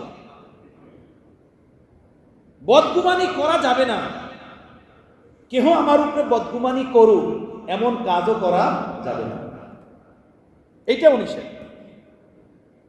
আমাকে আপনাকে বলা হয়েছে যে বদগুমানি করতে পারবা না, সাথে সাথে এই হুকুমও দেওয়া হয়েছে যে তুমি এমন কোনো কাজ করতে পারবে না যে মানুষ তোমার উপরে বদগুমানি করে, তোমার উপরে খারাপ ধারণা করে, এমন কোনো কাজ তুমি করবে না। তুমি এমন কোনো কাজ করো যেগুলো সন্দেহজনক, মানুষের দৃষ্টিতে পড়ে, তো মানুষ খারাপ ধারণা করতেই পারে, এমন কাজও তুমি করতে পারবা না, এটার অনুমতি নাই। দেখেন রসুল পাক সাল্লাল্লাহু তাআলা আলাইহি ওয়াসাল্লাম নিজের ব্যক্তি জীবনের আমল দ্বারা সেটার সবক দিয়েছেন। হাদিস শরীফে ঘটনা আছে যে রসুল পাক সাল্লাল্লাহু তাআলা আলাইহি ওয়াসাল্লাম প্রতি রমজানের শেষে মসজিদে নববীতে ইতিকাফ করতেন 10 দিন। একবার আল্লাহ নবীর সাথে রাত্রিবেলা কথা বলার জন্য আম্মি জান হযরত সফিয়া রাদিয়াল্লাহু তাআলা আনহা মসজিদে নববীতে আসছেন। আল্লাহ নবী সাল্লাল্লাহু আলাইহি ওয়াসাল্লাম কিছুক্ষণ তার সাথে কথাবার্তা বলছেন। এরপরে বাসায় যাওয়ার সময়টা যখন হলো, তখন আল্লাহ নবী তাকে আগায় দেওয়ার জন্য মসজিদে নববীর দরজা পর্যন্ত গেছেন। মদিনাতে যারা গেছেন, আল্লাহ যাদেরকে নিছেন, তারা দেখছেন মসজিদে নববীর যে পুরান এরিয়া, যেটা মসজিদে নববীর মূল এরিয়া ছিল, এখন ওখানে পিলারে লেখা আছে হাদা হদ্দু মসজিদিন নবী সাল্লাল্লাহু আলাইহি ওয়াসাল্লাম, যে রসুল পাক সাল্লাল্লাহু আলাইহি ওয়াসাল্লামের জমানার মসজিদের সীমানা এটা। ওখানে পিলারের উপরে সবুজ রঙের সোনালী কালারের লেখা ওখানে এখনো আছে। আল্লাহ নবী হযরত সফিয়া রাদিয়াল্লাহু তাআলা আনহাকে আগায় দেওয়ার জন্য দরজা পর্যন্ত আসছেন। এর দ্বারা বোঝা যায় যে বিবিদেরও একরাম করা এটা সুন্নতে নববী, তাদের আজমত করা, তাদেরকে মহব্বতের দৃষ্টিতে দেখা, তাদের কাম কাজের মূল্যায়ন করা, এটাও সুন্নতে নববী এবং আদর্শ। আল্লাহ নবী যখন তাকে দরজা পর্যন্ত আগাই দিতে আসলেন, তখন হঠাৎ দেখলেন দুইজন আনসারি সাহাবী তারা মসজিদের সামনে দিয়ে হেঁটে যাচ্ছেন। আল্লাহ নবীকে তারা দেখে দ্রুত হাঁটা শুরু করলেন। আল্লাহ নবী তাদেরকে ডাক দিচ্ছেন, এই দাঁড়াও, এদিকে আসো, এদিকে কাছে আসো। এই যে নারী না আমার সাথে দেখা করে মসজিদে নববী থেকে বের হলো, এ হলো আমার স্ত্রী সফিয়া, আমার স্ত্রী সফিয়া। তখন ওই দুই সাহাবী আনসারী ওনারা বলেন, ইয়া রাসূলুল্লাহ, তওবা তওবা, আপনার উপরেও কোনো খারাপ ধারণা আমাদের দিলে আসতে পারে, এমনটা বুঝাইতে চাইছেন, আপনার ব্যাপারেও আমরা কি কিছু ভাবতে পারি? আল্লাহ নবী বলেন, না, ইন্না শাইতানা ইয়াজরি মিনাল ইনসানি আদ-দাম আও কামা ক্বালা রাসূলুল্লাহ সাল্লাল্লাহু আলাইহি ওয়াসাল্লাম, যে শয়তান মানুষের রক্তের সাথে সাথে দৌড়াইতে থাকে। শয়তান তোমাদের অন্তরের ভিতরে ওয়াসওয়াসা দিতে পারে যে এই রাত্রি বেলাতে যে মসজিদে নববীতে আসলো আর আল্লাহ নবী তাকে আগায় দেওয়ার জন্য সামনে আসলেন, এই নারীকে, এই মহিলাকে, আমি তোমাদের সন্দেহকে দূর করে দিলাম। সুবহানাল্লাহ। হ্যাঁ, শুধু পাগড়ি পরে দাঁড়িয়ে রেখে আমি যা ইচ্ছা তাই করব, যেখানে ইচ্ছা সেখানে যাব, না না, সেটা করা যাবে না। আর হাদিসে কোরআনে যেহেতু আসছে কারোর উপরে বদ ধারণা করতে পারবে না, অতএব আমি মনে করব কেউ বদ ধারণা করলে সে গুনাহগার হবে, এটা না। বদ ধারণা করা যাবে না, সাথে সাথে কেউ বদ ধারণা করুক এমন সুযোগও দেওয়া যাবে না, এমন সুযোগও দেওয়া যাবে না, এটাও গুনাহ। ইজতানিবু কাসীরাম মিনাজ জন, তোমরা বদ ধারণা থেকে বাঁচো, বদ খেয়াল থেকে বাঁচো, এটা গুনাহ। আরো অনেক কথা আছে, সব কথা বলা যাবে না। সামনে দ্বিতীয় হুকুমে আয়াতের ভিতরে আল্লাহ তাআলা যেটা দিয়েছেন সেটা হলো ওয়ালা তাজাসসু, গোয়েন্দাগিরি করো না। কারো পিছে পড়ো না দোষ খোঁজার জন্য, কার ভিতরে কি আছে, হ্যাঁ, কার ভিতরে কি আছে সেটা খোঁজার জন্য পিছনে পড়ো না। কিছু মানুষের চরিত্র আছে এমন, কে কি করলো, কে কি বলল, কে কোথায় গেল, এটা শুধু সে খোঁজাখুঁজি করে। আর এর মধ্যে খুব মজা পায়, খুব স্বাদ পায়। চায়ের দোকানে বসে অথবা বসার স্থানে বসে মজা মেরে বড় গপসপ করে আমি, তাই না? এটাও নিষেধ, এটা হারাম। তাজাসসুসি করা, গোয়েন্দাগিরি করা আমার দায়িত্ব যে বিষয়ে না, সে বিষয়ের পিছনে পড়া, এটার অনুমতি নেই। হ্যাঁ, গোয়েন্দাগিরি করার যদি দরকার পড়ে কারো, সে করবে। যেমন রাষ্ট্র পরিচালনার জন্য যারা রাষ্ট্রপ্রধান হবেন, তাদের জন্য রাষ্ট্রের সার্বিক অবস্থা জানার জন্য তাদের গোয়েন্দা দরকার। কোথায় কি হচ্ছে, রাষ্ট্রের বিরুদ্ধে কারা চলে, রাষ্ট্রের ভিতরে কারা অপকর্ম করে, উল্টাপাল্টা করে, চুরি ডাকাতি করে, এগুলো খুঁজতে হবে, ইত্যাদি ইত্যাদি আদার্স। এই বিষয়ের জন্য গোয়েন্দাগিরি যদি হয়, এটা বলি। আপনি একজন ফ্যাক্টরির মালিক, সেখানে 100-500 শ্রমিক আছে, তারা এই কাজগুলো সুন্দর মতো করে কিনা, এবং যারা পদস্থ ব্যক্তিবর্গ আছেন তারা তাদের দায়িত্বগুলো ঠিকমতো পালন করেন কিনা, সেই বিষয়গুলো জানার জন্য আপনি 2 জন লোক রাখছেন এগুলো তদারকি করার জন্য বা এই খবরাখবর নেওয়ার জন্য। এটা গোয়েন্দাগিরি না, এটা তাজাসসুস না, অর্থাৎ এটা হারাম না, এটা গোয়েন্দাগিরি, তাজাসসুস। কিন্তু এই তাজাসসুস, এই গোয়েন্দাগিরিটা কি না, হারাম না। বাবা খবর রাখেন ছেলে আমার কোথায় যায়, ঘর থেকে বেরোয় আসলে স্কুলে যায় নাকি, ছেলে এক রিক্সাতে উঠছে, বাবা আর একটা রিক্সা নিয়ে তার পিছনে পিছনে, আসলে কি স্কুলে যায় নাকি খেলতে যায়। মেয়ে ঘর থেকে বের হয়েছে, স্কুলে যাইতেছে, আসলে কি মেয়ে স্কুলে যায় না অন্য কোথাও যায়, সে আর একটা রিক্সা নিয়ে তার পিছনে পিছনে। এটা হারাম না, কথা বুঝতেছেন? এটা জায়েজ। আমার ছেলে কি করে, আমার ছাত্র কি করে, আমার কর্মচারী কি করে, সেইটার তদারকি করা, এটা হারাম না। যে জিনিসটা হারাম সেটা হলো এই, যার ব্যাপারে আমার কোনো বিষয় না, যেটা জানা আমার দরকার না, আমার দুনিয়াবি আখিরাতের কোনো কাজের প্রয়োজনীয় বস্তু না, শুধু শুধু একজন আর পিছনে পড়ে যাওয়া, সে কি করে, কোথায় যায়, কিভাবে কামায়, কি বলে, কার সাথে চলে, এগুলো খবরাখবর নেওয়া, শুধু তাকে হেয় করার জন্য, ছোট করার জন্য, খাটো করার জন্য, বা তাকে সময় মতো মওকা পেয়ে হেনস্থা করার জন্য, এটা হারাম, এটা তাজাসসুস। কোরআনের এই আয়াতে তাই আল্লাহ তাআলা বলেছেন, ওয়ালা তাজাসসুসু, ওয়ালা তাজাসসুসু, নিজের কাজ নিজে করো। কোরআনে পাকের ভিতরে আল্লাহ তাআলা রাসূল পাক সাল্লাল্লাহু তাআলা আলাইহি ওয়াসাল্লাম বলেন, রাসূলুল্লাহ সাল্লাল্লাহু আলাইহি ওয়াসাল্লামকে বলেন, লাস্তা আলাইহিম বিমুসাইতির, হে নবী, আপনাকে দারোগা বানিয়ে আমি পাঠাই নাই যে আপনি পুলিশ ইন্সপেক্টর, আপনি একজন দারোগা।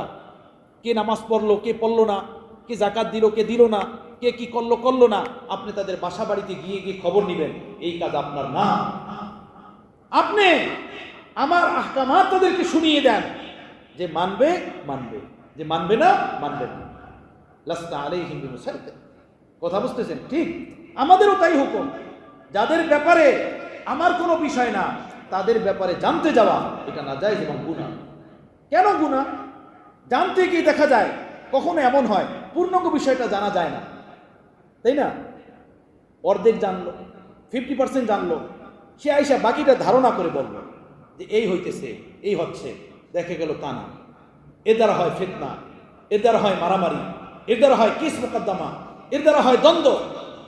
এজন্য আল্লাহ তাআলা কোরআনে পাকে বলতেছেন, ওয়ালা তাজাসসুসু, গোয়েন্দাগিরি করো না, কে কি করে এগুলো তাক লাগাইয়া শুনো না। দেখেন আমাদের বুজুর্গান কেমন ছিলেন, সুবহানাল্লাহ। কারো প্রাইভেসির ব্যক্তি জিনিস জানা, এটা গুনাহ। যেমন একজন আর মোবাইল, এই জমানাতে সকলে তার লক খোলে, তার মোবাইলে কি আছে এটা জানা, এটা নাজায়েজ, গুনাহ। একজন আর ব্যাগ, সেটা খুললাম, সেটা খুইলে ভিতর থেকে দেখলাম তার ব্যাগের ভিতরে কি আছে, এটা গুনাহ। আমি কেন দেখবো তার মোবাইলের প্রাইভেসি জিনিস? কি কারণে দেখবো? তার ব্যাগ আমি কেন খুলবো? কি দরকার আমার? এটা গুনাহ, এটা পাপ, এটা নাজায়েজ। ওয়ালা তাজাসসুসু, হ্যাঁ, ওয়ালা তাজাসসুসু, এটা নাজায়েজ। এমনি ভাবে একজনে ফোনে কথা বলতেছে, আপনি দূর থেকে কান লাগিয়ে শুনতেছেন, কি বলে শুনি। আপনি কেন শুনতেছেন? কি কারণে? আপনার দরকার কি? এটা শোনা যাবে না, এটা গুনাহ। হিন্দুস্তানের এক বুজুর্গ ছিলেন হযরত খাজা আজুল হাসান মজজুব রহমতুল্লাহ আলাইহি। হযরত হাকিম উম্মাত থানবী নওয়ারুল্লাহ মারকাদাহুর খলিফা ছিলেন, ইংরেজি শিক্ষিত মানুষ ছিলেন, কিন্তু আল্লাহওয়ালাদের সোহবতে মানুষ হয়ে গেছিলেন। দাড়ি, টুপি, জুব্বা, হাতে তসবিহ, ফেরেশতা চরিত্রের মানুষ ছিলেন। ইংরেজি ডিপটি কালেক্টর ছিলেন ইংরেজদের জমানাতে। ট্রেনে সফর করতেছিলেন, ডাব্বার ভিতরে উনি ঢুকলেন, ঢুকে দেখলেন দুইজন ইংরেজি শিক্ষিত মানুষ, তারা ইংরেজিতে কথা বলতেছে পরস্পর, ইংরেজিতে। তো হিন্দুস্তানের মানুষ ইংরেজি শিক্ষিত, তারা নিজের ভাষায় কথা না বলে ইংরেজিতে কথা বলতেছে। তো খাজা সাহেব রহমতুল্লাহ আলাই উনি ভাবলেন যে এই দুইটা লোক যে নিজের ভাষায় কথা না বলে ইংরেজিতে কথা বলে, এর মানে মনে হয় তারা এটা বুঝাতে চাইতেছেন যে আমাদের আলাপ যেন কেউ না বোঝে, আমরা যে আলাপচারিতা করি এটা যেন কেহ না বোঝে। আমি তো তাদের ইংরেজি ভাষা পুরোপুরো বুঝতেছি। তখন খাজা সাহেব রহমতুল্লাহ বলেন, ভাই আমার একটা কথা আছে, একটু সুযোগ দিবেন? বলে কি কথা? তো খাজা সাহেব বলেন, আপনারা যদি এমন কোনো কথা বলতে চান যেটা আমাকে শুনাইতে আপনারা চান না, তাহলে শোনেন, আমি কিন্তু ইংরেজি ভাষা বুঝি।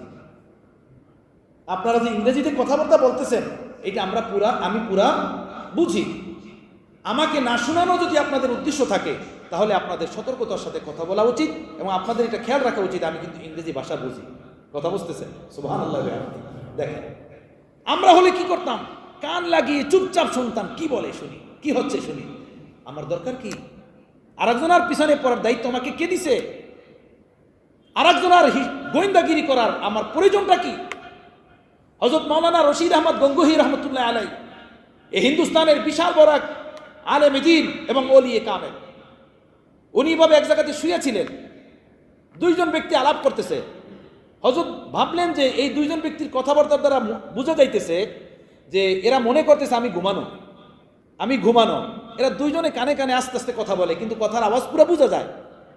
তখন গঙ্গোহী রহমতুল্লাহ আলাই তাদেরকে বলেন, ভাই আমি কিন্তু এখনো ঘুমাই নাই, আপনাদের কথার আওয়াজ পুরো আসতেছে, আমি আপনাদের কথা পুরো বুঝতেছি, কথা বুঝতেছেন, আমি এখনো ঘুমাই নাই।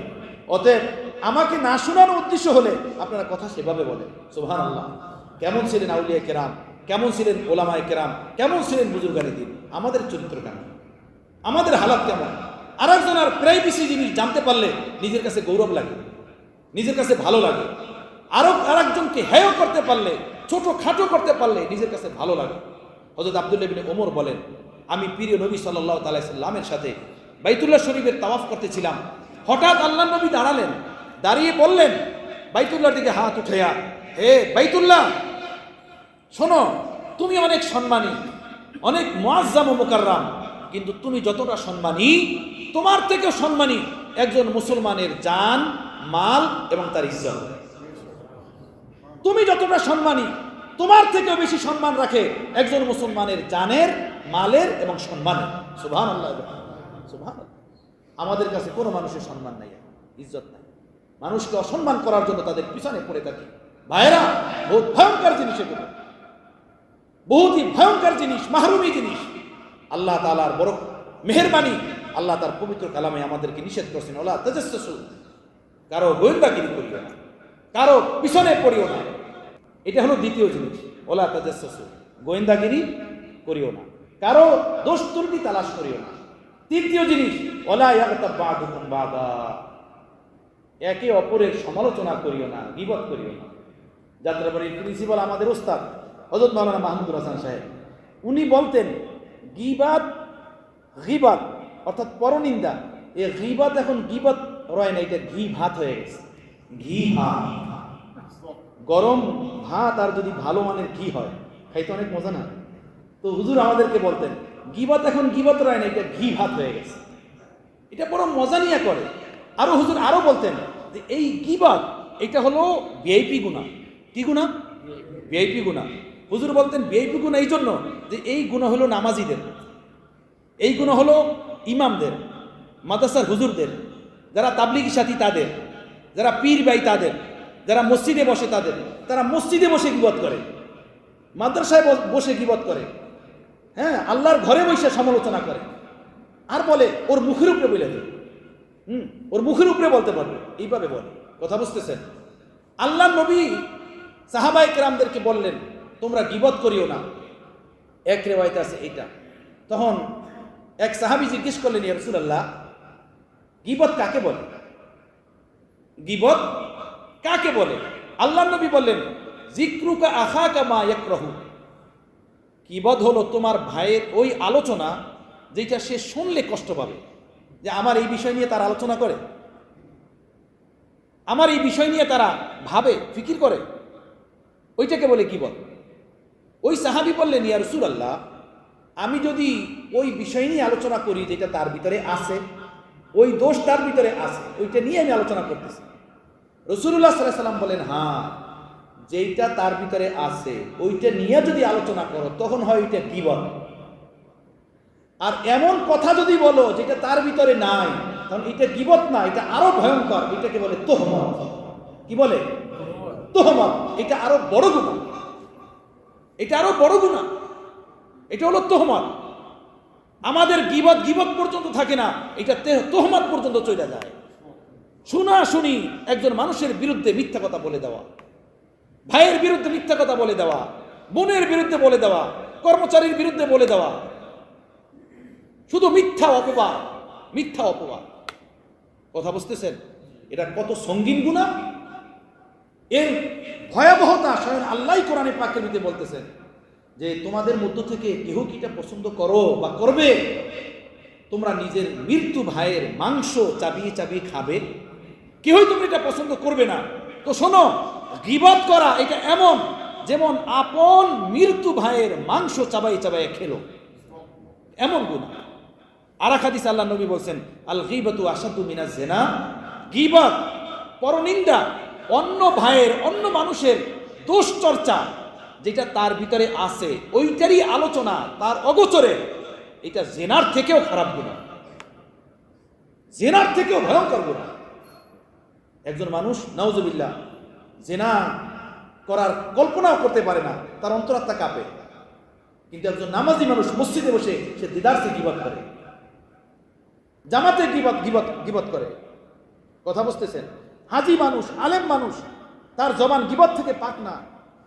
অনেক কম মজলিস, আমার ভাইয়েরা, আমার মুসলমান বন্ধুরা, অনেক কম মজলিস এমন পাওয়া যায়, এমনকি আলেম ওলামাদেরও, যে মজলিসে বসলে ওই মজলিসে গীবতের আলোচনা হয় না। অমুক পীর এই করছে, অমুক মাওলানা এই করছে, অমুক দলের নেতা এই করছে, অমুক পার্টি এই করছে, এগুলো সব গীবতের অন্তর্ভুক্ত, সব গীবতের অন্তর্ভুক্ত। কথা বুঝতেছেন ভাইরা? আল গীবাতু আশাদ্দু মিনাজ জিনা, এটা জিনার থেকেও আসাদ। এবং গীবত এটা হক্কুল ইবাদ, হক্কুল্লাহর সাথে সাথে হক্কুল ইবাদ। এজন্য মুফাসসিরিনে কিরাম বলছেন, গীবতের গুনাহ শুধু আল্লাহর কাছে তওবা করলে হবে না, যে ব্যক্তির গীবত করা হলো এই গীবতের সংবাদ যদি তার পর্যন্ত পৌঁছে যায় তাহলে ওই ব্যক্তির নিকটেও মাফ চাইতে হবে। আপনি যার গীবত করলেন, আপনার এই গীবতের সংবাদ যদি তার পর্যন্ত পৌঁছে যায়, সে যদি জানতে পারে আমাকে নিয়ে এভাবে সে আলোচনা করছে, তাহলে শুধু তওবা করলে, আস্তাগফিরুল্লাহ বললে আর হজ উমরা করলেই মাফ হবে না, যার গীবত করা হয়েছে তার কাছে গিয়ে মাফ চেতে হবে। দেন ভাই, আপনার বিষয় নিয়ে আমি সমালোচনা করছি, আল্লাহর জন্য আপনি আমাকে মাফ করে দেন। বড় ভয়ঙ্কর গুনাহ, বড় কঠিন গুনাহ। আল্লাহ তাআলা আমাদেরকে পাক করেন, আল্লাহ আমাদেরকে হেফাজত ফরমান। এটা নামাজি মানুষের গুনাহ, দিনদার মানুষের গুনাহ। হ্যাঁ, এর থেকে পবিত্রতা জরুরি, এর দ্বারা আমল বরবাদ হয়ে যায়। মুসলিম শরীফের রিওয়ায়াত আছে, রাসূল পাক সাল্লাল্লাহু আলাইহি সাল্লাম সাহাবায়েদেরকে বললেন, তোমরা জানো ফকির কাকে বলে? সাহাবায়ে কিরাম বলেন, ইয়া রাসূলুল্লাহ, মান লা মাল লাহু ওয়ালা দিরহাম লাহু, ওই ব্যক্তি যার মাল নাই, দিরহাম নাই, অর্থকড়ি নাই, তাকে ফকির বলে। আল্লাহ নবী বলেন, না, আমি যে ফকির তোমাদেরকে বুঝাইতে চাইছি সেই ফকির হলো ওই ফকির, শোনো, দুনিয়াতে হজ করছে, নামাজ পড়ছে, দান সদকা করছে, তেলাওয়াত করছে, মসজিদ বানাইছে, মাদ্রাসা বানাইছে, গরিবকে খাওয়াইছে, বাবা মার সেবা যত্ন করছে, অনেক নেক কাজ করছে। এই নেক কাজগুলো নিয়ে কিয়ামতের ময়দানে হাজির হয়েছে। কিয়ামতের ময়দানে আমলনামায় যখন তার ওজন করা হবে, তখন তার চতুর্দিকে এসে তার পাওনাদাররা দাঁড়াবে। কোন পাওনাদাররা? কাউকে সে মারছে, কাউকে সে বকছে, কারো সে গীবত করছে, কারো গোয়েন্দাগিরি করছে, তারা এসে বলবে আমার হক দাও, আমার হক দাও। তো কিয়ামতের দিন হক দেবে কিভাবে? হক দেওয়ার কোনো রাস্তা থাকবে না। তখন তার আমলনামা থেকে নেকি দেওয়া হবে, নেকি, হজের নেকি, নামাজের নেকি, দানের নেকি তার আমলনামা থেকে দিয়ে দেওয়া হবে। অথচ অনেক নেক কাজ করছে, এরপরও তার পাওনাদার শেষ হবে না। গীবত করছে তা শেষ হবে না, মানুষকে কষ্ট দিচ্ছে সেটা শেষ হবে না, মানুষের হক মারছে সেটা শেষ হবে না।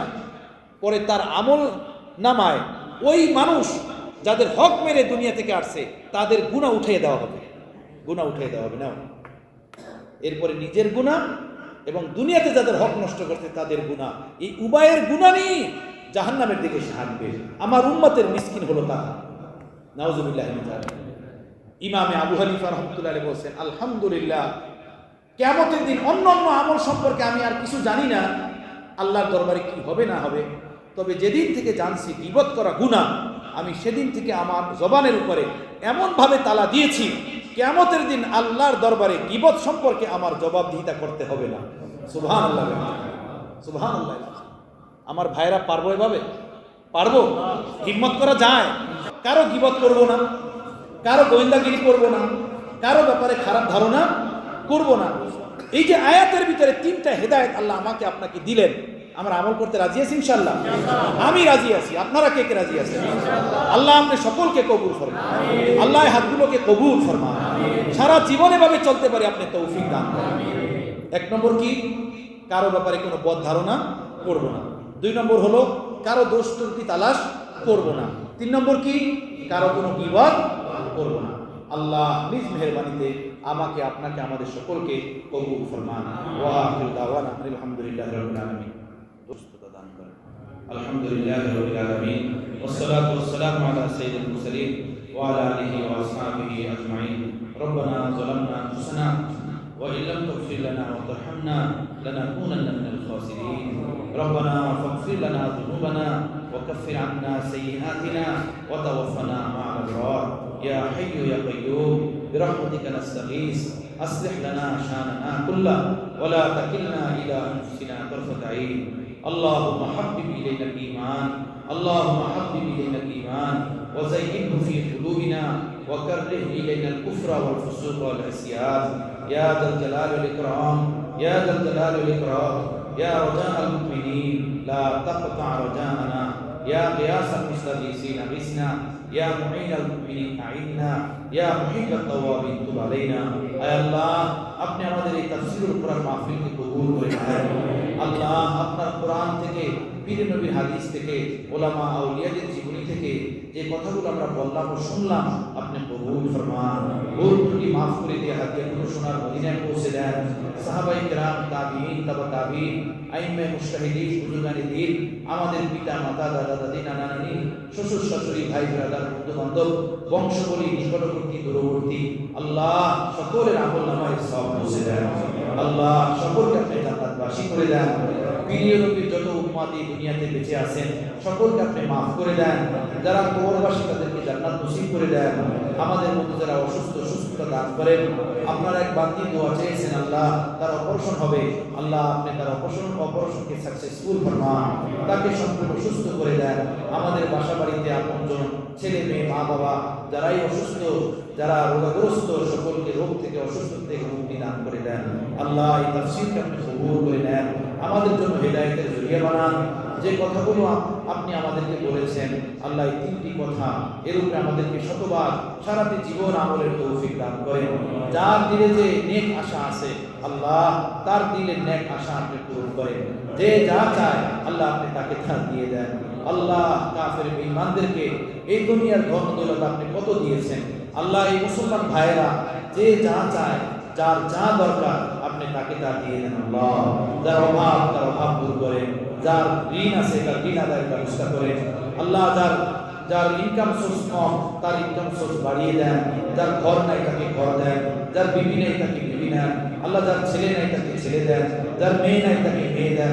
আল্লাহ যার যা প্রয়োজন প্রিয় নবীর উসিলায় তাকে তা আপনি দিয়ে দেন। আল্লাহ আপনি আমাদেরকে দুনিয়াও দেন, আখিরাতও দেন। আপনি আমাদেরকে দুনিয়াও দেন, আখিরাতও দেন। আল্লাহ পাক্কা ঈমান ওয়ালা জিন্দেগি দেন। এবং হালাল দুনিয়া আপনি আমাদেরকে বাদশাহীওয়ালা দান করেন আল্লাহ, বাদশাহীওয়ালা জিন্দেগি, ইমানি জিন্দেগি দান করেন আল্লাহ। আল্লাহ আপনি আমাদের এই দোয়া মুনাজাত কবুল করেন, এই তাফসীরকে আপনি কবুল করেন, এই মসজিদকে আপনি কবুল করেন, এলাকাবাসীকে কবুল করেন, কমিটি হযরতদেরকে কবুল করেন, জায়গাদাতাদেরকে কবুল করেন, অর্থকরী দিয়ে বিশাল এই মসজিদ যারা দান করেন তাদের এই দান দক্ষিণাকে কবুল করেন আল্লাহ। তাদেরকে উত্তম বদলা ইহকাল ও পরকাল দোনো কালে আপনি নসিব করেন। ওয়া সাল্লাল্লাহু তাআলা আলা খাইরি খালকিহি মুহাম্মাদিন ওয়া আলিহি ওয়া আসহাবিহি আজমাইন। আমিন আমিন বিরহমাতিকা ইয়া আরহামার রাহিমিন।